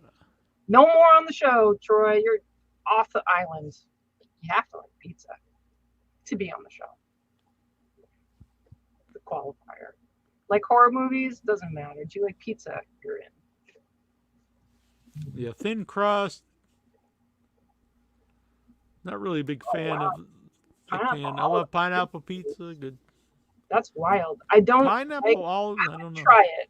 I would try it. I don't like olives at all. I don't like think I've ever eaten an anchovy. I haven't either, to be honest. But I would have a bite, just so I could know. Oh, is that the one that's got clams on it? No, it's a type of pizza, bar style pizza. Because those pizza with clams on them, like.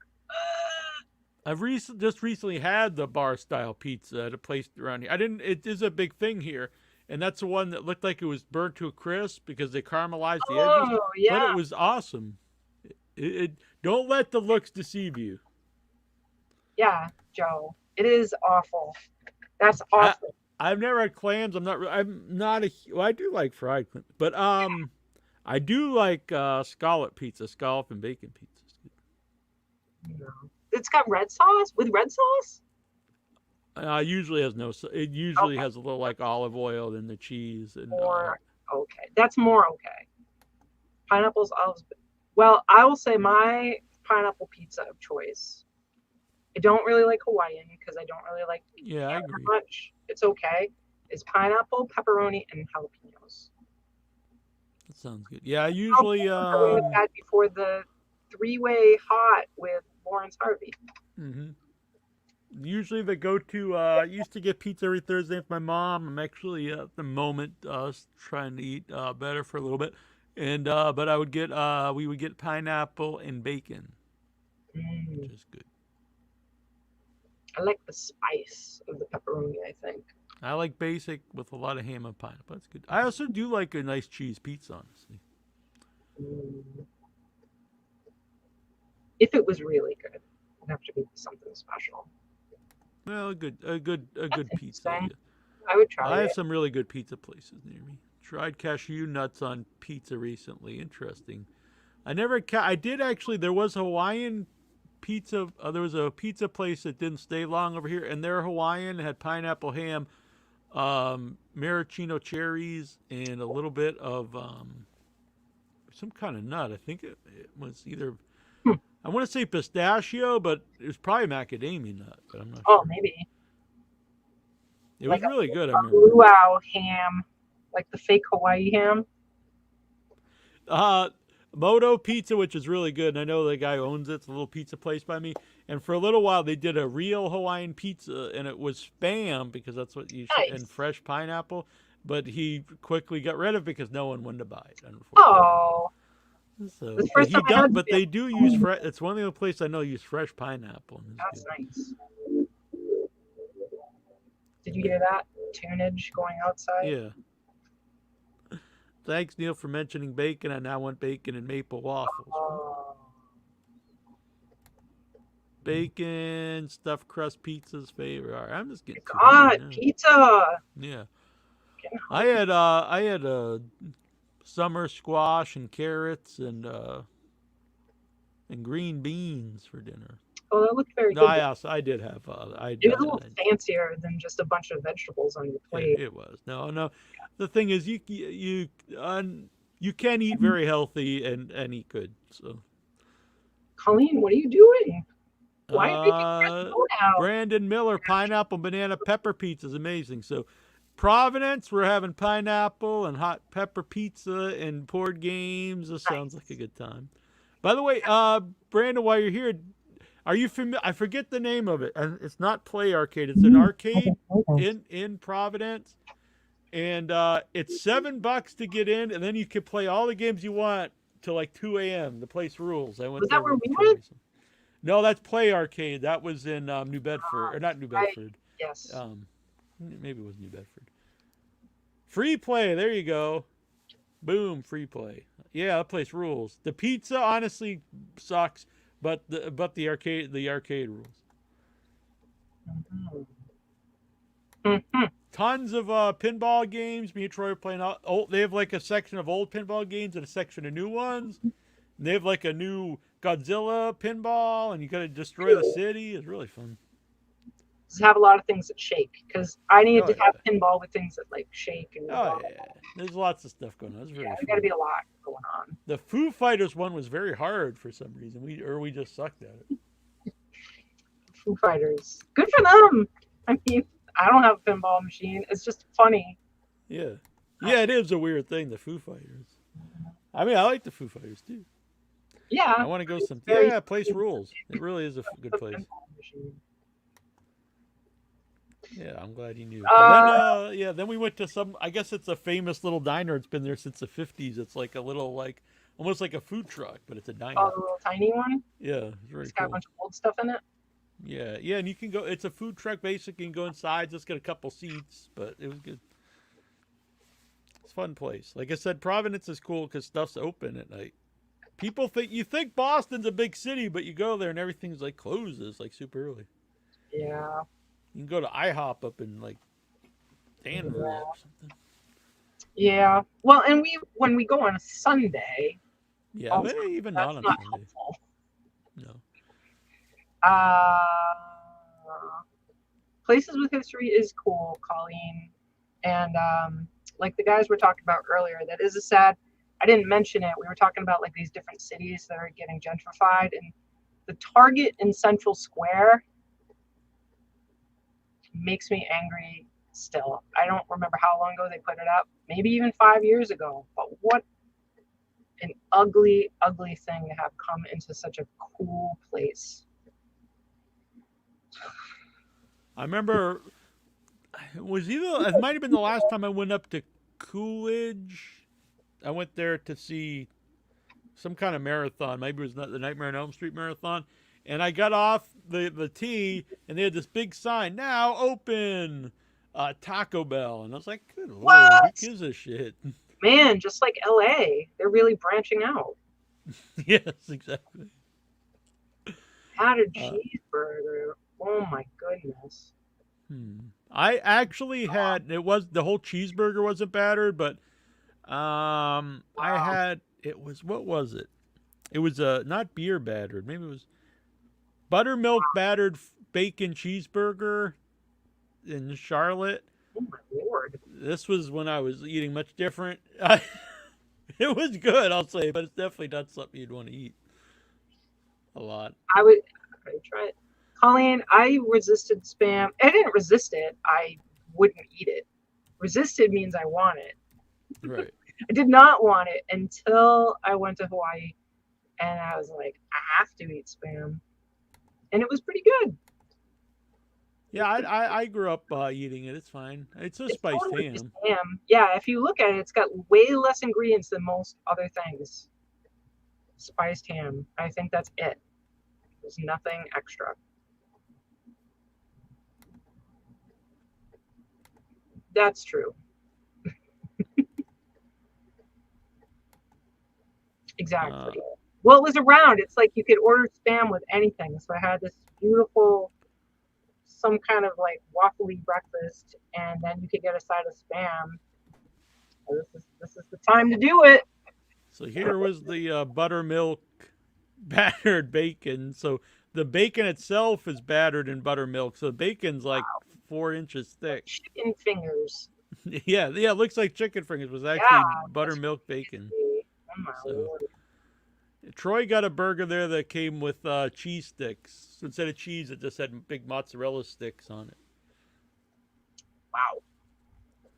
Yeah, it's a very health conscious restaurant, sure. It was good though. It was good. I think we went again the last time we went there, and it wasn't nearly as good, unfortunately. Which is probably better to not have it be good. That's true. It's true. You don't want to man, I gotta have one of those. When are we gonna talk about these movies, Neil Jones? All right, let's get to this. We're gonna do some dinner and movie reviews. Before I do that, I do have something I need to say real quick. Yes. And that is cryptids. I was in this 7 years ago, and I assumed it was never coming out. And it's been announced. It's going to make its premiere at Horror Hound Film Festival. And it's up for 11 awards. Oh, nice. That's cool. I like So this. if you want to see a movie with 2 horror icons, me and Joe Bob Briggs, go see Cryptids. I'm very excited. It popped up on my Facebook. No one told me. I was like, holy shit, I just assumed this movie's never come out. So it's a bunch of short stories all involving a cryptid, a cryptoid. I believe mine's goblins. And Brett DeJager made, so it's made by a bunch of different filmmakers. Each one made their own short and then put it in.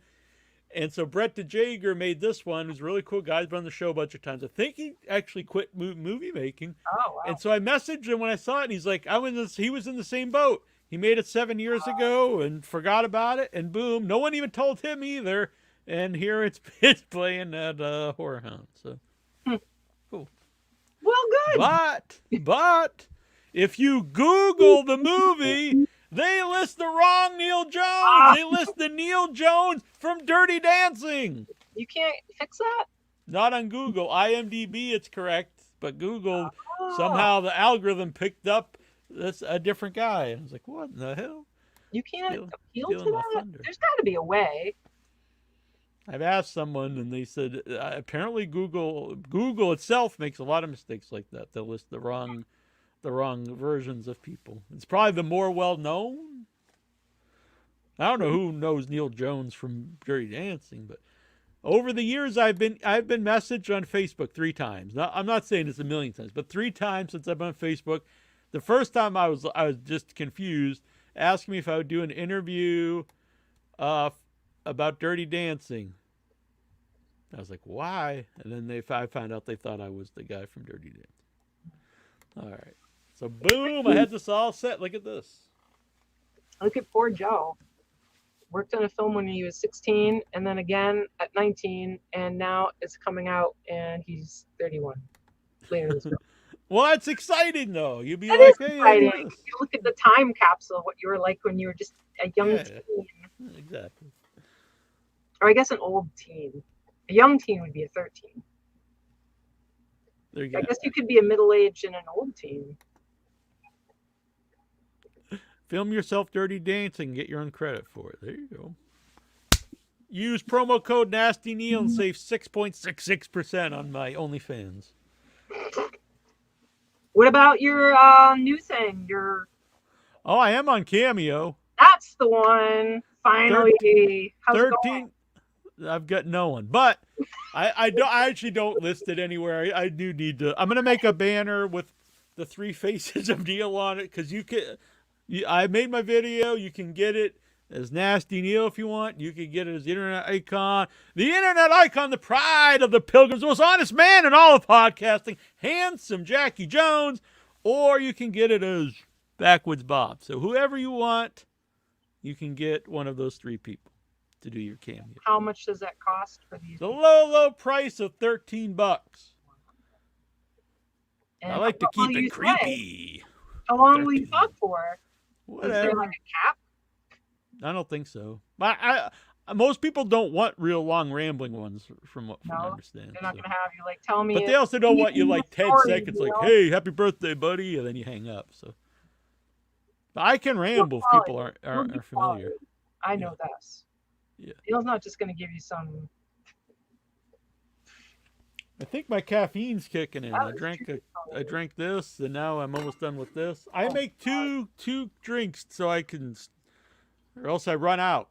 So this one was tea, double spiced chai, and this is black dark roast.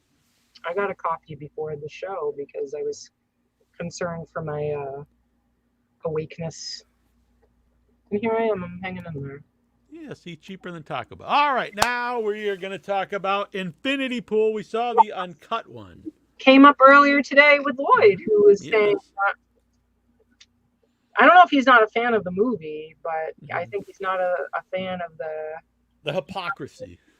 Yeah, that you have to be established to get into an indie film festival. So I have seen the theatrical cut, and now I've seen the uncut.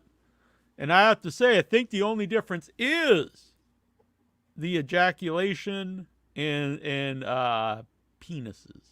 And maybe a glimpse of a vagina. I think that's at one point there's a standing or whatever. There's a lot of nudity. Yeah, there was some nudity in the one I saw, but so the one scene in particular, it's a hand job, and that one you saw from behind, and then you did see the jizz hit the very ground. close up. It was like penis. Yeah, on the theatrical, you did not see that. It was like and that. I'll be honest, I don't think it made the movie any better. I was fine with the theatrical version where I didn't need to see the dong. No, the jizz coming out of the dong. No. It was fine. The theatrical version didn't make it worse. I knew what was happening. Mm-hmm. I didn't like, what's going on there? Hey, buddy, what's going on? I don't understand that. What the hell's happening? Well, what do you think of the movie? Oh, I'm a big fan of the movie. Tell me more. All right, so Infinity Pool. I like the whole setup. I think it's a really interesting. Good night, Joe. I don't blame you. Thank you. Good night, Joe. Oh, thank you so much. That's cool. Yeah, you right. Good night, Kitty Queen. I think Kitty Queen was going to be on at some point too. Good night, Kitty Queen. Queen Kitty. Yeah. I guess Queen Kitty. Yeah.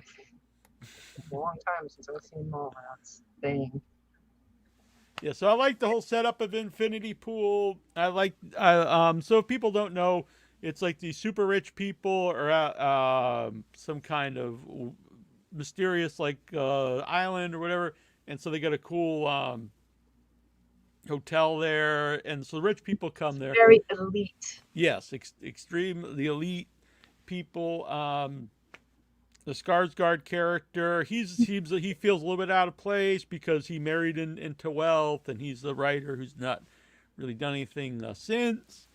And then they go out to eat with another. She claims that she's a big fan of his work, and so they start to break some of the rules. And then you find out pretty quick that a lot of rules are punishable by death in this country. And this isn't a spoiler because it's really the setup to the movie. You can't really talk about it otherwise, I don't think. And so for money, they will make a double of you, like a clone, and will kill that clone instead of you. And they have all your memories and stuff. So it's not just like they make a clone of you and they kill it without you knowing. It's gonna it's got the guilt or whatever, or maybe not the guilt, but it has the memories of what you did, and they will kill it or her. It's an interesting premise. Mm-hmm. And so I like the story arc of his character because he starts off actually very guilt-ridden of what's going on, and then he watches himself get the clone of himself get killed, and he immediately starts to get. You could tell that he actually gets some kind of enjoyment out of it. He gets a little like a grin, like it's like a rush of some kind. And so what is it the idea that you can get away with this? Was it the idea that it's interesting? And so as the movie progresses, I really think there's a second kill. There's several, but the second kill, what's interesting about that is since your clone has your memories, the second time he's killed, he knows that the clone actually thinks it's him because he has the memory of this happening. The first time he doesn't, so he's not exactly sure what's happening. So the second time he knows, but he doesn't realize when he's getting killed that he's the clone yet. He thinks that he's being killed instead of the clone. And that's when things really start to go off the rails. The Maya Goth character is super annoying, but purposely so. I don't think Annabelle's a fan. I'm a fan of her in the movie because it's, especially when she's chasing down James later on, and it's purposely a very annoying character. I hate her.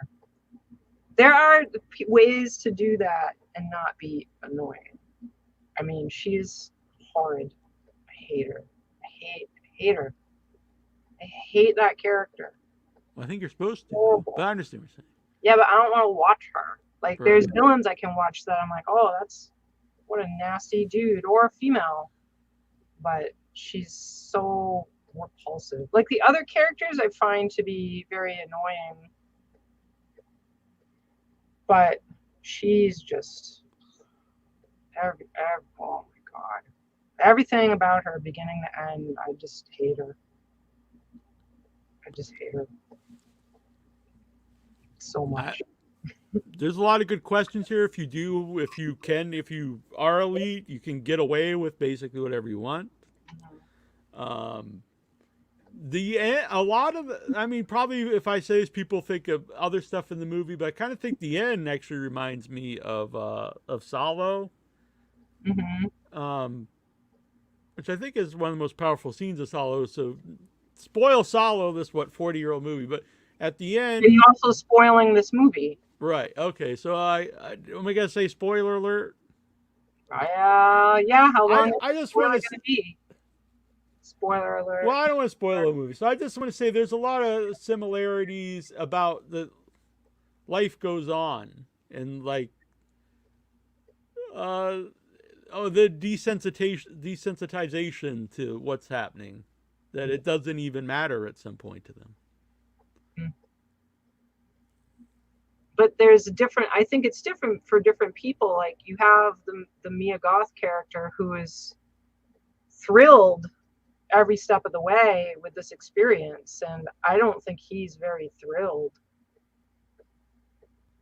at all. I think a person can become numb after being abused for a very long time, because that's a response people have to prolonged trauma.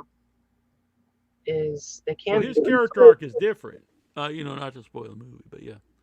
well, just to say, like, playing off of just the philosophies of it, and what happens with life going on, and acceptance of fate, where she's evil.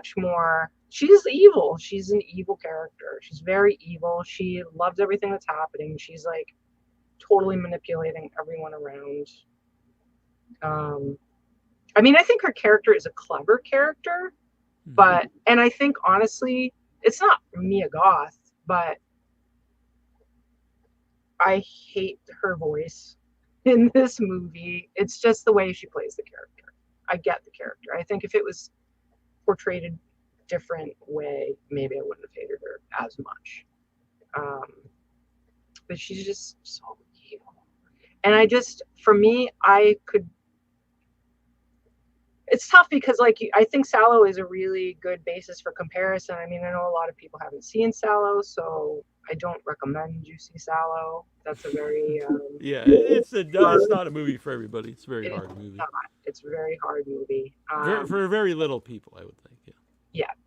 I mean, it's a very, very intense movie, but it is about evil. It's about privilege and evil and what happens to powerful, or anybody, what happens to people when they are given power with no consequence.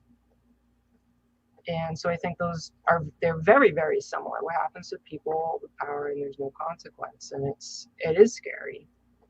And I think this movie, it shows how people can get pulled into that, whether or not they want to. Yeah. So did you like it? I did. I think it was a good movie that I did not enjoy at all. I don't think it was a bad movie. I hated watching rich people be mean. I know Sallow, really not necessarily anyone to root for in the movie. Not at all. And Sallow is certainly very, very, very evil, but there's also victims that you can kind of have compassion for in a very different way. And I think in some ways it makes it a harder movie. Sallow is a harder movie because there are real people who are absolutely victims. But I also and none of them get their comeuppance. Yeah. And I guess you could argue that all of these clones are victims, but you never really get into that. Whereas Sallow, you have like a real sense of the horror. Really, I think in this movie, only the first victim of James is the victim. The first clone of James. Why not the others? Because after that, he's aware of what's going to happen. The first time he wasn't. So like the dog. Yeah, I mean, he's victimized, but at that point, he's guilty of so many things. That's interesting. But is he, because it's a clone, so the clone isn't really guilty. But the clone is a clone of him up to that point, so he's already aware of everything that's happened, and also is implicit in everything that's happened up till then. But the clone also knows that it's being cloned. So when you're a clone and you wake up and you're like, wow, I did this. Not necessarily. He might think he's the real person that woke up and the other one's the clone. I suppose that's possible. I don't know. Because they still have the memory of before. So if he has the memory before, he's still guilty of everything he did after that. The first crime he's guilty of, but it's not something that was done on purpose. Yeah. Where everything after that he is But it's an accident. What happens is an accident. So did it happen? Yes. Is he guilty? It was an accident. No, I understand that. That's what I'm saying. That's why I think that's the only clone that is actually innocent in the movie that we see. I feel like the clones are innocent because even though they have those memories, let's say I wake up as a clone and I'm in like these crazy circumstances, and know that it's possible that I'm the clone. If I know it's possible that I'm a clone and then I'm put in the circumstances where I'm going to be the person that's punished, would I not realize that I'm then the clone?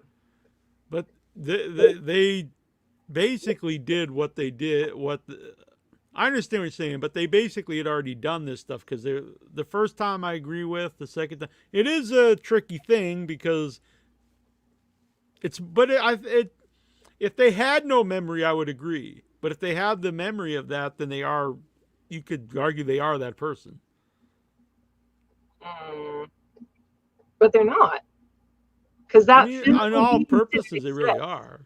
I mean, it's a clone. Being didn't exist before. That being was born, and against its will has been given. But it's not a clean slate, like a clean mind. I mean, it's so in that theory though, you could like, I'm going to clone myself, and now I've actually purged myself. I'm now completely innocent of all my former crimes because I'm a clone. But I still have all the memories of everything I did. But you didn't choose to act on those. You, the clone, didn't make that choice. Like, let's say I have a clone and here's my clone next to me and realize it's a clone and be like, what the fuck? I am a creation, like AI, right? If AI is like, I'm a creation that I didn't choose to be here. You're the person that has created this situation that now I'm alive in this situation. And yes, I have this curse upon me, but I didn't actually do these things. Now I'm cursed by your shit choices. See, I would agree if it had a completely clean slate, but I mean, you could warp that then. These same people then, instead of killing the clone, they could clone themselves, and then their original version is killed. It would be really the same idea. I think that would be more evil. Because then the clone would actively be making the choice in the present moment. Not exactly. So, okay, I do all these crimes. They come to me and say, well, we can make a clone of you. You're basically going to live on because it's your mind in that. And we're going to kill you. So you are living on in another way. And you're completely innocent of what you just did. I don't know. I think it's not. I don't know.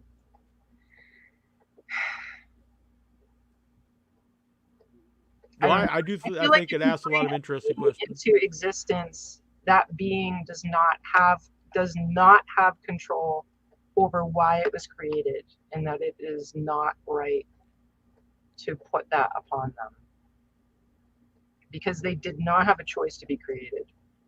So whatever crimes happen, I get the idea that this is a replica of a person, but it is still its own being, and I don't think that would be right at all.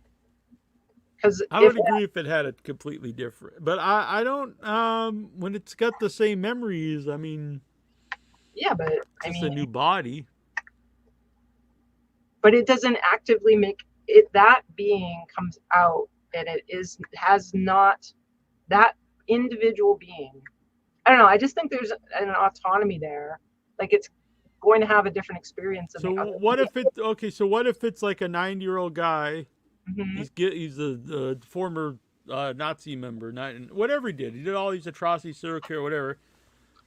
They make a clone of him when he's younger. That clone now is innocent? The clone is innocent. The clone is innocent. Its own independent being that has a history that clone did not do that thing. That person that the clone is made from did the thing. But if their mind at that moment is the exact thing? I cannot, no. Because if you were able to, I just think that if you had those two clones in a room, could you appeal to one of those clones and would they have the capacity to behave in different ways? Or would they mirror each other in every way moving forward? Is that the destiny of a clone if that clone exists, is it the destiny of that clone to carry out its life the way the other person would carry it out?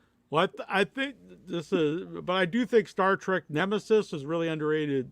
Star Trek movie, most people hate it, but they really deal with that in a really smart way, I think. But the difference is it's a clone of Picard, but it's not a direct memories or anything like that. It's Picard as a child, and they raise him to try to infiltrate the Enterprise, whatever. But it was really interesting in that because he has the same potential as Picard, but he's in different circumstances. So he does have leadership qualities, and he uses them for not necessarily a good way, but he's in a bad circumstance, so he has to get out of it, and he becomes like an evil guy. And they have a really good dialogue, I think, because he's like, "I'm you, you'd be doing the same thing," and he's like, "No, I'm not you," blah blah, blah. And he's like, if you grew up the way I did, you would be." But I think the difference here is that you're not cloning someone on a clean slate, and they have the whole life to live to get to where they are, because the clone would in this movie already has all the experiences and the decisions. I think Captain Picard would be on my side. I think there's actually Deep Space Nine about this. Yeah, I don't like it. I didn't either, but. And I think Captain Picard would be on my side. Pepe, what if he still remains memory of his atrocities? He does. They do in this movie. And what if that clone becomes aware of itself being a clone and goes, "Holy shit, I'm now my own autonomous being, and that shit that my person I was cloned after did, I don't want any part of that."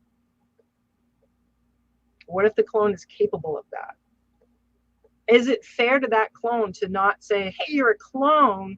Guess what? All of your memories are from this other person, and you just woke up in this body, and oh, that's that other person. This is its own being. It's its own being." I just think it's wrong it's just wrong. Well, it's wrong, of course, but I still don't think they would be innocent. Why? Because it is that person. It's just like a copy of that same person. I mean, I think you could use this then to get out of your crimes. But you wouldn't be, I don't know. I just don't, I see these as two, like Picard. I think these are two separate beings that could theoretically have their own destiny if they were given the opportunity to have that destiny. And should that be held against that person who did not choose to exist? Did not actually make those choices. That individual being did not make those choices. They were forced into their consciousness by some prick, some fucking rich piece of shit, forced this being into existence who did not ask to be there. So what are you going to give? Because I think we're going to be at an impasse on this. So we're going to what? I think we're at an impasse at this part. So what would you give the movie? Because you said it's. I think it's hard. I agree. It's very well made. I like the movie. I think you probably might not have liked it, but so how would you rate it then? I know we talk about rating movies on how much we enjoy it. I mean, I feel like when I get to a place where my opinion maybe is not on the same scale as my thought of how well something is made, I usually will give it a 3. A 3 is not against it as how well it is made, but I did not enjoy it.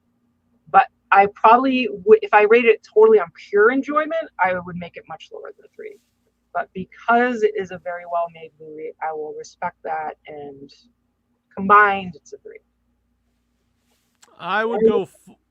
I did not upload 2 different sides, which I should have thought about, but that's all right. This is it. Oh, I actually can do this, I believe. Boom, 3. And I will go 4.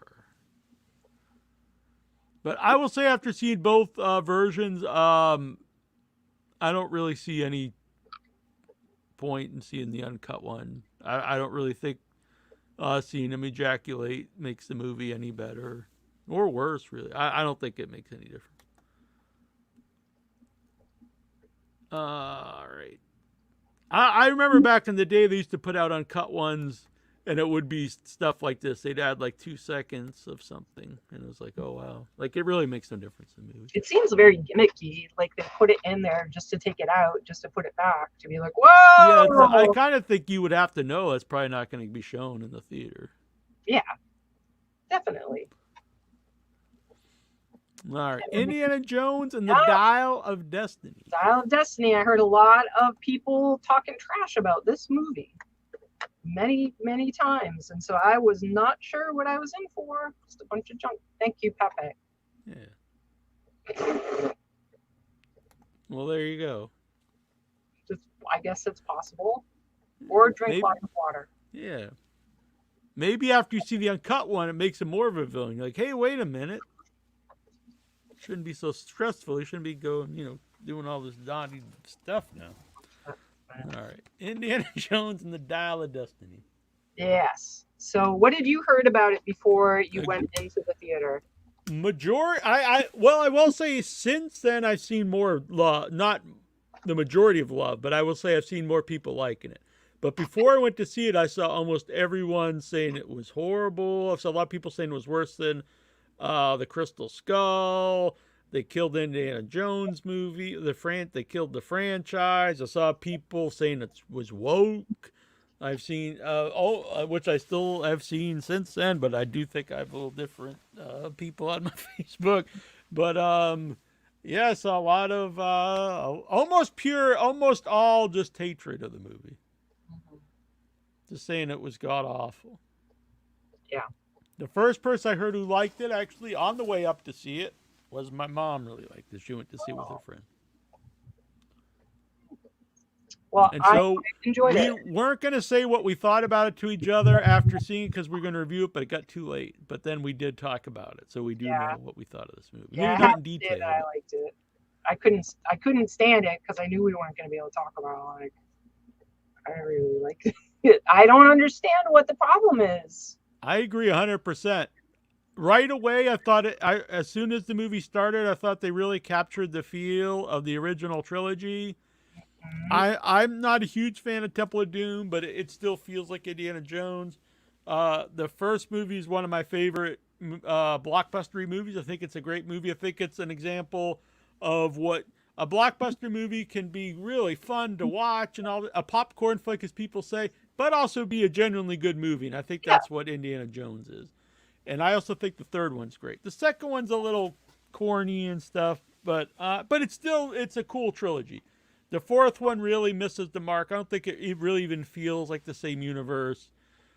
But this one, right away, it's a little jarring. The Harrison Ford as a young Indiana Jones, because it looks really good, honestly. And so that's a little weird because there is part of you know when it's not. So, but what's the option? No, exactly. Just hire. It's either that or you get someone else to play him, and then you also know it's not him. I thought it was really good, and just the feel, it's fun. There's the action in Indiana Jones is fun to watch. A great villain, and he starts Indiana Jones movies fighting Nazis, and it's most likely the end of the Indiana Jones character fighting Nazis. I loved all that, and I loved the back and forth of them stealing from each other. And we'll go into other character stuff. To me, it really felt like an Indiana Jones movie. It made me feel like, hey, this is not only nostalgic and fun, but I think it was a genuinely good movie. And I saw people complaining that it was like too much nostalgia. I'm like, yeah, but it wasn't. Like, I know that they had some cameo appearances, but I don't think they were so over the top. It was more like, oh, that's cool. But it didn't feel like so forced in. No, like a lot of the new Star Wars movies, it's like, hey, you remember this? You remember that guy? You remember this? And I thought the same way with Dr. Sleep, especially when, not so much beginning, but when they go back to the hotel, it's like, hey, you remember this ghost? You remember this ghost? It's like, yeah, I get it. But yeah, I agree. I don't think there was. Yeah, I think in this one it feels very 80s. Like those little appearances have happened in other movies over time, and I felt like it was very natural. It's a very natural fit to have different people pop up. Right, Pepe? And who it's so doesn't like big. Like you go in there, and that whole opening scene is so big and beautiful and wonderful. And his little buddy is cool. I like his little buddy, Basil. Baz. Yeah, I was hoping he'd go along with them. Mm-hmm. So Basil, cool. I think the woman character is very interesting. I really liked her, and sometimes it's really hard to introduce a new character in these franchise movies. I think they did a terrible job in Crystal Skull. Like I thought this was done really well. She was like I said, interesting character, and I like that they kept. She seems like an old Harrison Ford type character where it's the anti-hero. You're gonna root for, but she's not a perfect person, and this kind of up in the air. She's the villain and stuff, and I thought it was a really well done character. Agreed. And definitely fits in the whole world of this. I think. I like the young kid sidekick. Yeah. Yeah, he's very and I thought he was great. I thought he was a multi-dimensional character as well, who you're not really sure about, but is still charismatic and enjoyable the whole entire time. I like how he kind of like screws with the shitty rich kids. That was very nice. Mad's a great villain. Mad's he is great. They de-aged him as well. Come on now. Mm-hmm. Yeah, and it looked great. The opening Nazi, like the whatever his rank was, I thought, man, this guy alone is a great villain. I honestly, at first when you saw him, I almost thought he was the other Nazi in the first movie, but he isn't. But which would be weird because it doesn't look anything like him. But I just thought because there's something about the hand, and I know he has the big burn on his hand, which I thought they were going for. I will have a grievance about Mads Mikkelsen in this movie is that he gets smashed in the face. Yeah, I thought he was dead. Head would probably blow off of their neck. I figured he was back because he's a big character, but I did think he was going to come back with a patch like half his face is this. He's like Two-Face now, and they're doing all kinds of CGI effects on them. He should have had a motion face. Yeah. I know he's very beautiful, but it would have been cool. He could have had half his even just a patch or half the face is like a mask or something. Yeah. Like a Phantom of the Opera kind of mask or something. Really stupid. Like I think in I don't remember which Batman it was, but Two-Face I thought looked awful. I like the Two-Face in that bit. I just thought there's things if you're gonna do something like that, like there was stuff that was overdone, there was stuff that didn't make sense, and. Have you ever seen Boardwalk Empire?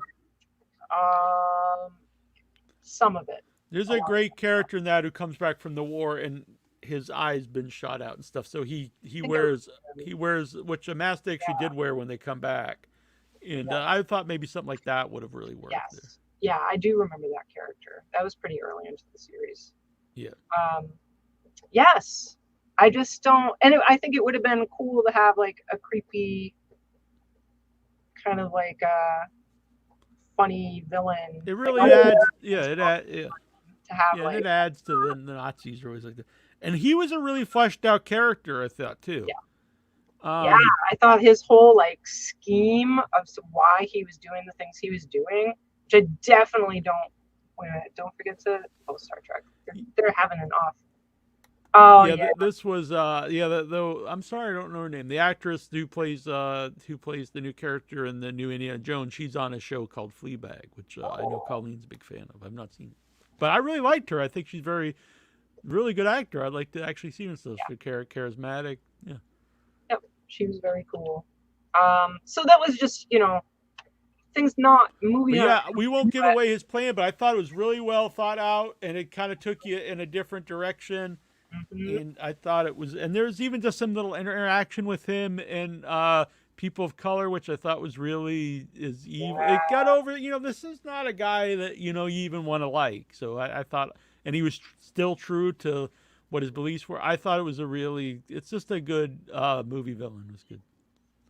Yep, it was, you had tunnels, you had like poking around, you had treasure. You had discovery and mystery and puzzles, and it's like, what do you want, people? I don't know what people would want. What the fuck do you think this should have been? And the action, the original Indiana Jones, when they're fighting on the cars and stuff. And I'm not usually a big action guy, but that stuff was always very fun. And they captured that. Sure, I get it.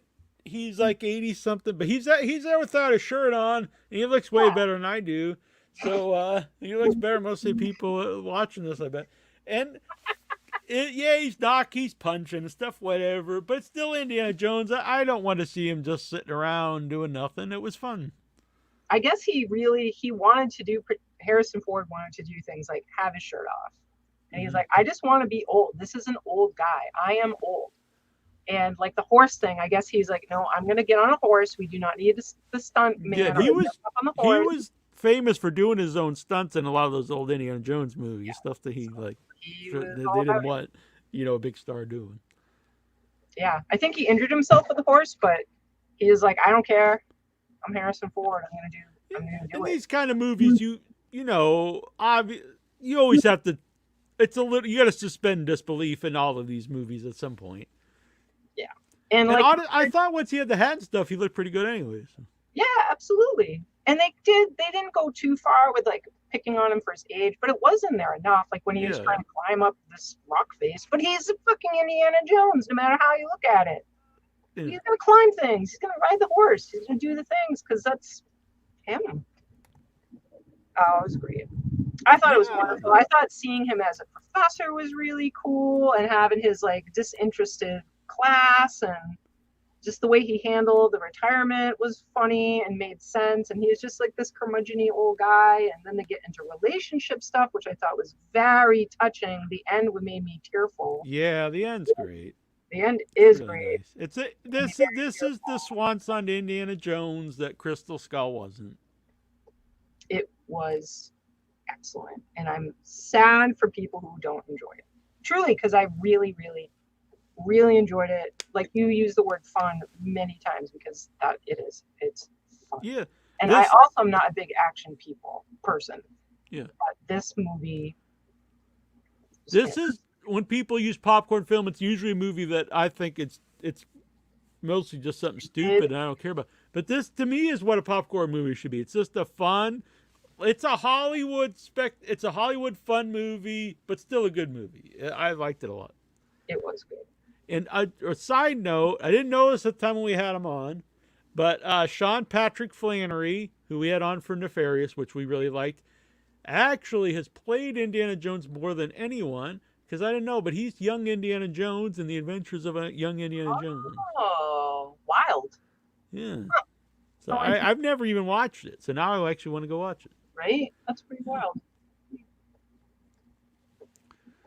So yeah, I loved it. I thought it was just great. It was really fun. I maybe if you don't like it, it's kind of weird if you like the first three and you don't like it. But I really don't understand like the vehement like hate for it. Yeah, I just don't know what. Maybe people just didn't want this movie. Maybe it's not about what could have been better. Maybe they just don't want a movie about aging out Indiana Jones that has any kind of. I mean, I just think it's a lovely movie. I did too. In many ways. I agree 100%. Yeah, and the end's really, really nice. It's a happy ending. It's sad though. It is very sad. Yeah, it is. It's happy.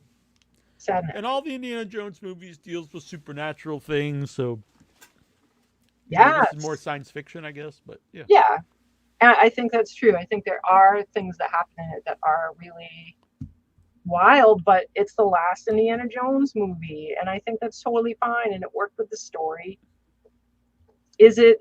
Are some of these things any different than like Temple of Doom, like ripping people's hearts out of their chest? And I saw recently people saying that that's the most adult of the Indiana Jones movies, and I'm thinking like, it's not. It's it's a kiddie. It's kind of it's more. Maybe more horror-ish, but it's definitely not like very adult movie.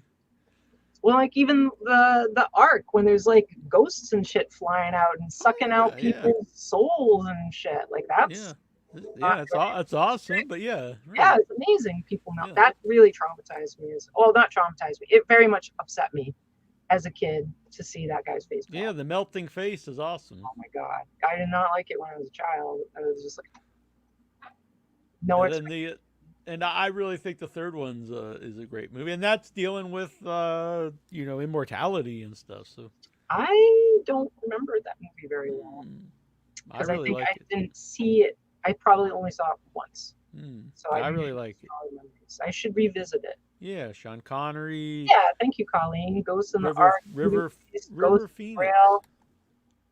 I actually just watched it again recently. Yes. And I knew, like, I had a memory that, but I just didn't even think about it. But, River Phoenix is in it. And it's really weird because for years I always thought of Joaquin Phoenix, as, River Phoenix's brother. And then it's been years now and all these big movies, Joker and all these things.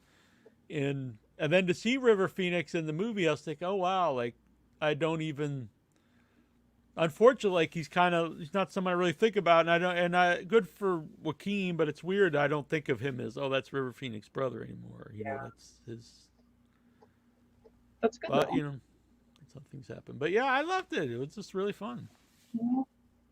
I had a really good time. I actually saw it a second time a few days ago.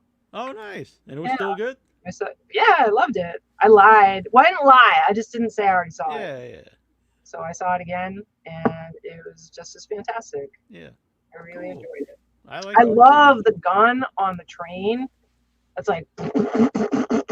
Yeah. I just thought that. I don't know why. I just thought that was super cool. So there's like just cool little things. I love when they're underwater, and you're gonna understand this. It's like, you know what I'm talking about? Yeah. Like push the button thing. Uh-huh. I just thought that was really cool, and I think that's those weird little things that when you're a kid you also enjoy. It's like, whoa, that's cool. I had a lot of whoa, that's cool, and a lot of times that's something you just have as a kid. Mm-hmm. Yeah, it's like it definitely makes. I remember seeing the first Jurassic Park, and I wasn't really a kid anymore, but it makes you feel like a kid watching it. There was something awe-inspiring about the first time seeing the giant dinosaurs on screen, and then I know people saying it's too long and maybe whatever, but I think it's the last.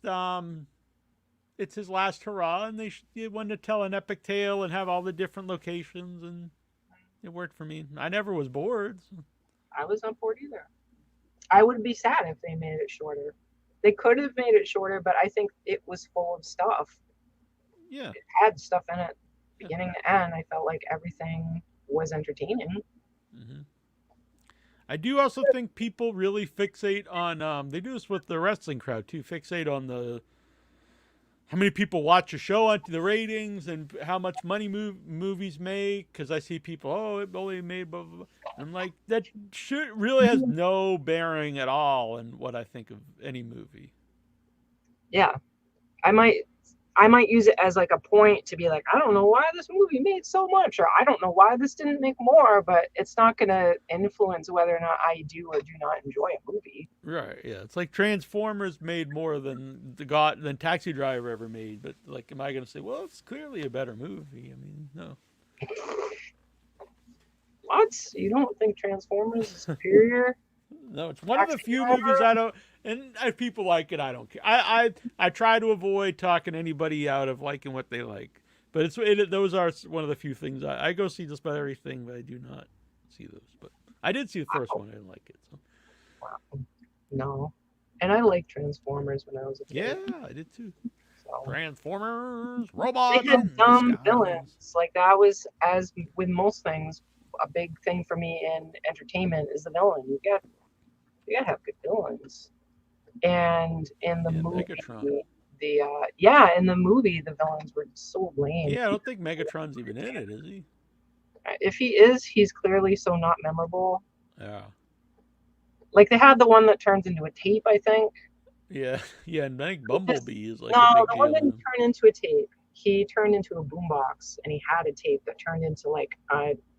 Yeah, they had a couple different tapes. One turned into Yeah. But these turn into other things. What was that name? That was a cool character. It was like, boo, boo, boo, boo. There's a very robot voice in the TV show. I just remember when we went to see the animated one at the theater, And I remember it was a big. It's not a big deal to me because my mom let me watch everything, but the kids I went to go see it with, they had very strict parents, and they said shit in the Transformers movie, and that was a big deal to them. It's a good movie though, the cartoon. Anybody in the chat, which I know is only a few of you know, Soundwave, AJ, Soundwave, all my right, man. there we go. AJ Rita, he got it. So what are you gonna give Indiana Jones and the 5. Screw the world. 5. Indiana Jones was entertaining, had good acting, had good villain, had good Indiana Jones, had touching moments. It had all the things that it took to keep me entertained. 5. And I don't give a lot of 5s. My 5 is a little bit of a protest 5 as well, but it's a 5.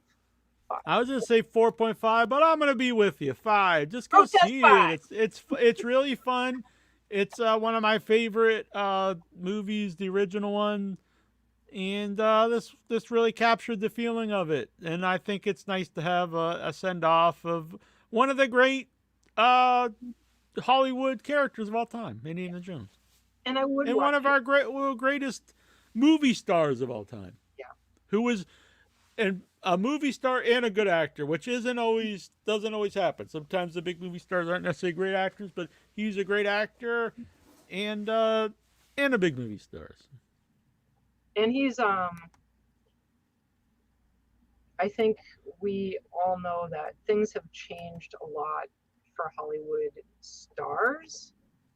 Like there's generations of stars that are aging and passing away.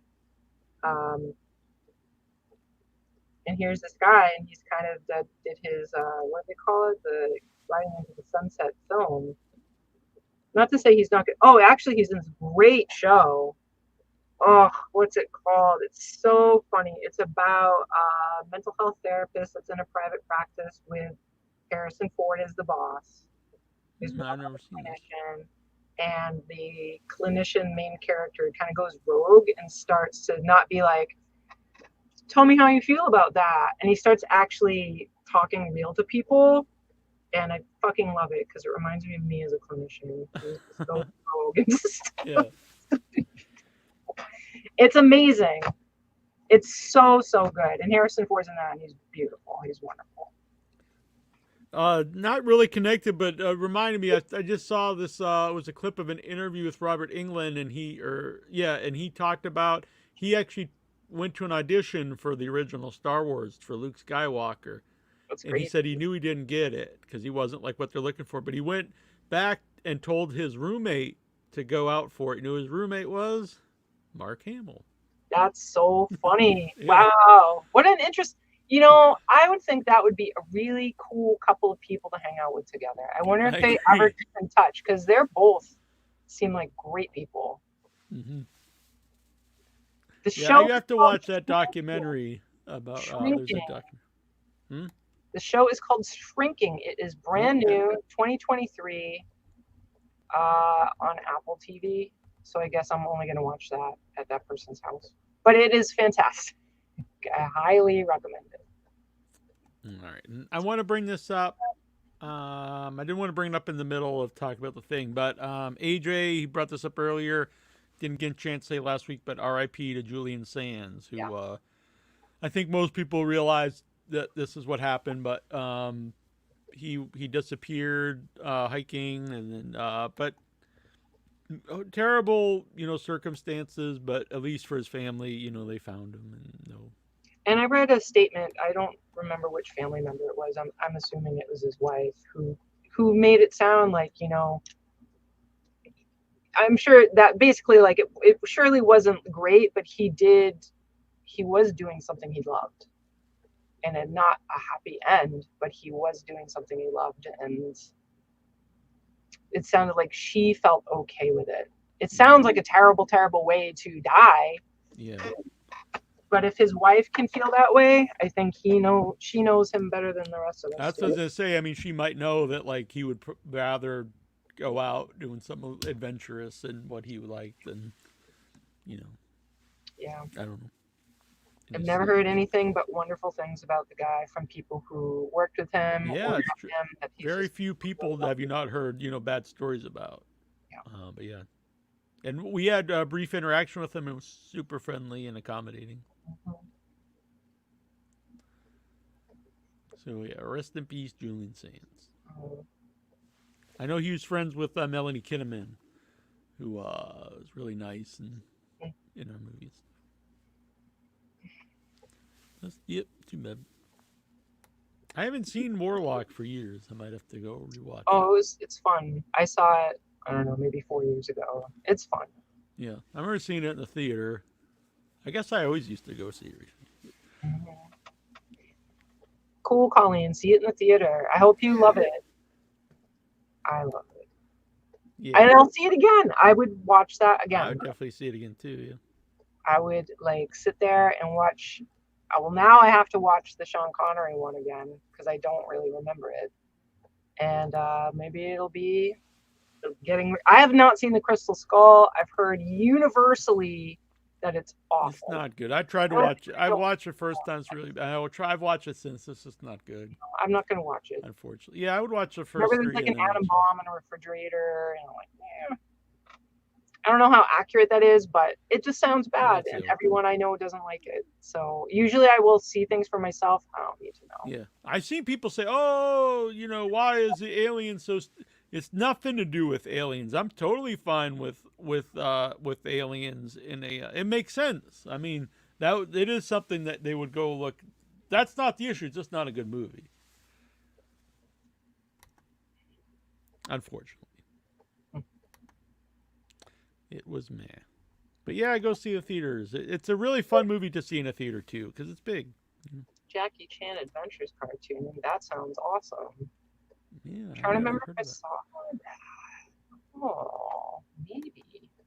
I don't remember. Yeah, it's cool. He's in Arachnophobia too, because people keep saying Warlock, but he's been in a million things. He's been in a lot of things, and some serious things. Not all this silly stuff. What was he in? Was he? Oh, I'm gonna say the wrong one.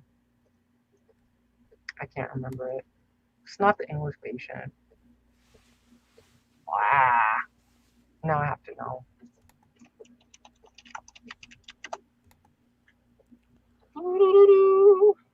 Room with a View.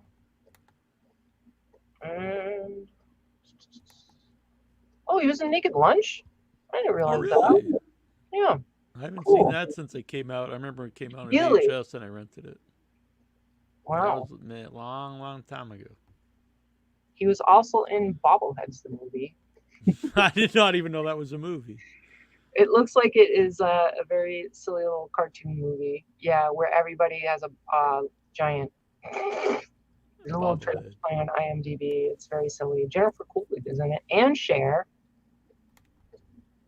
All-star cast. So maybe we'll have to check out Bobbleheads. All right. What's happening? What's man, look at all the Julian Sands. So this weekend, the third what is that movie called? Behind the Red Door. Let me look this up. Insidious, the third Insidious. Oh yeah. I like the Insidious movies. I don't think Annabelle's a big fan, but I like them. I didn't like the first one. I couldn't get scared because of Darth Maul, and then there was the big scary guy who I didn't think was big and scary. And, yeah. I think it's I a good tried to movie. revisit them, and I'd be totally cool with watching the new one. Yes. Are we gonna watch the Barbie movie to review it? I do not want to see that shit. What? But we can review it like horrible. Smurfs. I'll review it. Yeah, we'll wear pink. Yes, like Smurfs. It comes out at the same weekend as Oppenheimer, which I actually really want to see. That looks great. I Yeah, saw it the looks trailer for that the other day before Indiana Jones. That looks fantastic. I agree. For some reason, I see some he's looking very thin. Yeah. So yeah, I went and read up on the real, on the real guy. So and he had the famous quote after the bomb goes off. So yeah, I would really like to see that. So what is the beef people have with that movie? I have no idea. I just know some of my crowd that I'm in, like a lot of the indie people, horror What movie is there people. to say about it? I don't really know. They're all wanting Barbie to kill. I think there's this real hatred for Chris Nolan for some reason. Oh. Not like not for anything he's done in like his life. They just hate his movies for some reason. But I mean, I love his Batman movies. I don't know. Well, that's okay. We don't have to watch it. Yeah. Next week, this just came up. Friend of the show, Ty Chaman, who I know from Buffalo Dreams Fantastic Film Festival and has also had a lot of shorts in the Severed Limbs. He's going to come on next week to talk. He's starting a crowdfunding next week for his new horror comedy, Slasher Days of Summer. Whoa. Which looks very fun. So him and his creative partner, Kristen Skeet, will be on to talk about that. So that'd be fun. Very good. Well, I've never met. I don't think. Well, you shall soon meet. Yes, yeah. We showed her her shorts during Severed Limbs too. But, oh, nice. So that'd be very cool. Yeah, they make a lot of stuff together, so that'd be fun. I'm hitting the wall, Neil Jones, and I've got work. Morning comes fast, as they say. Yeah. Morning comes early. Morning comes early. Also coming up soon, we'll have Joe Forsberg from The Edge of Insanity. That looks very cool. Let's see if there's anything else I wanted to... The Mean One is coming to video on demand. That was the Grinch horror movie with Art the Clown, David Howard Thornton. Really? Yeah. Yeah. I'm sure he does a great job. He's amazing in it. It had a very, very short theatrical run. Well, it played like a week, which was cool though, because it's very low budget and it played like a week in the theater, which again I think was because a lot of these indie horror movies got a chance, which I'm happy to see. And then it was I remember I had the director on, and he wasn't sure at the time what was going to happen with the movie after that because it didn't have distribution or anything. Mm-hmm. But I saw on his Facebook it's getting a VOD release. Cool. I thought maybe they would wait till Christmas next year, but I think it's coming out soon. You're ready now. Get it out there. Yeah. They'll have the sure special, he wants to make money with the uncut version. Like right, you can see the Grinch jizz all over the place or something. I don't know. All right, Colleen is awesome. Look at this.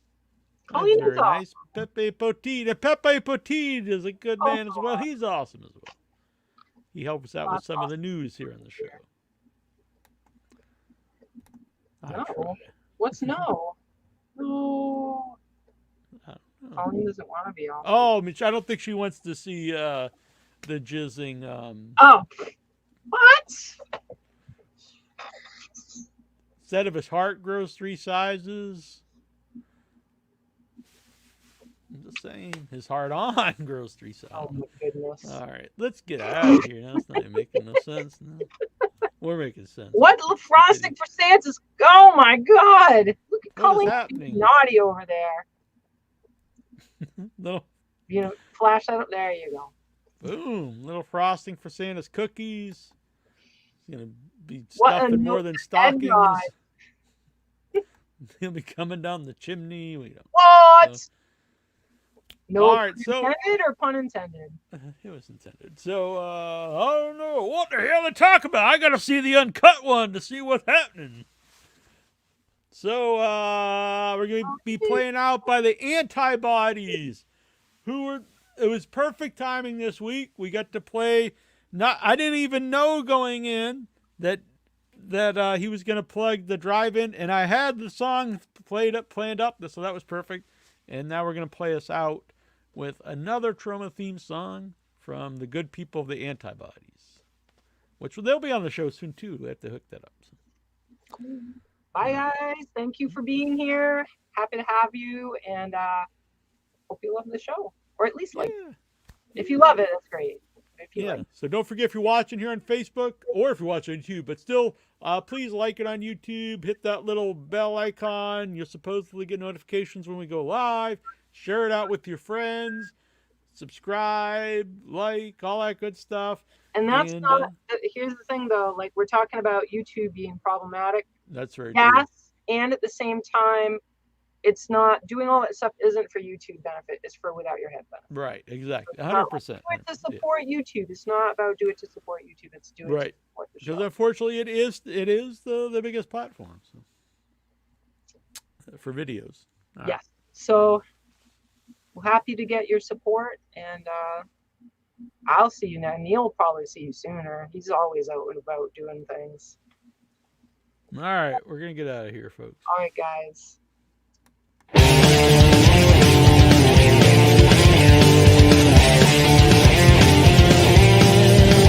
I was 98 pounds of solid nerd.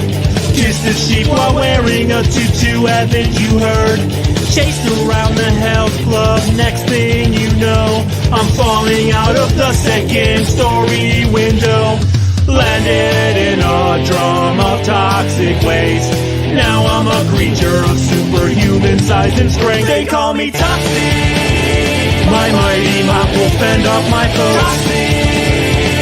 New Jersey's for superheroes. Toxic. The bad guys better surrender. Toxic. Don't mess with the Toxic Avenger.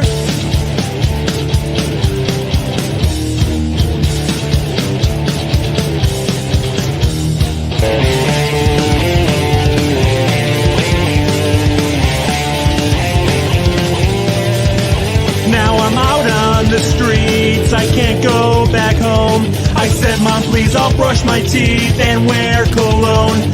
Claire is toxerific, she rocks my world.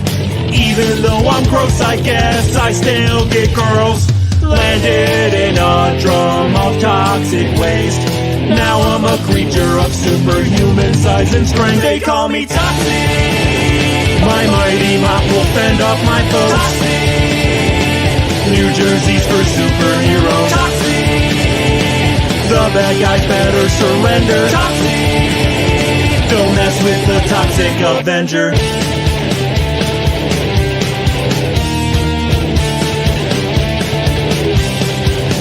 I'm the enemy of corruption. There'll be no discussion. I'll crush your head, tear you to shreds. A gesture of goodwill, detecting evil as I jump straight out of the city dump. Pollution, crime, it's cleanup time. Welcome to Tromaville. Tromaville.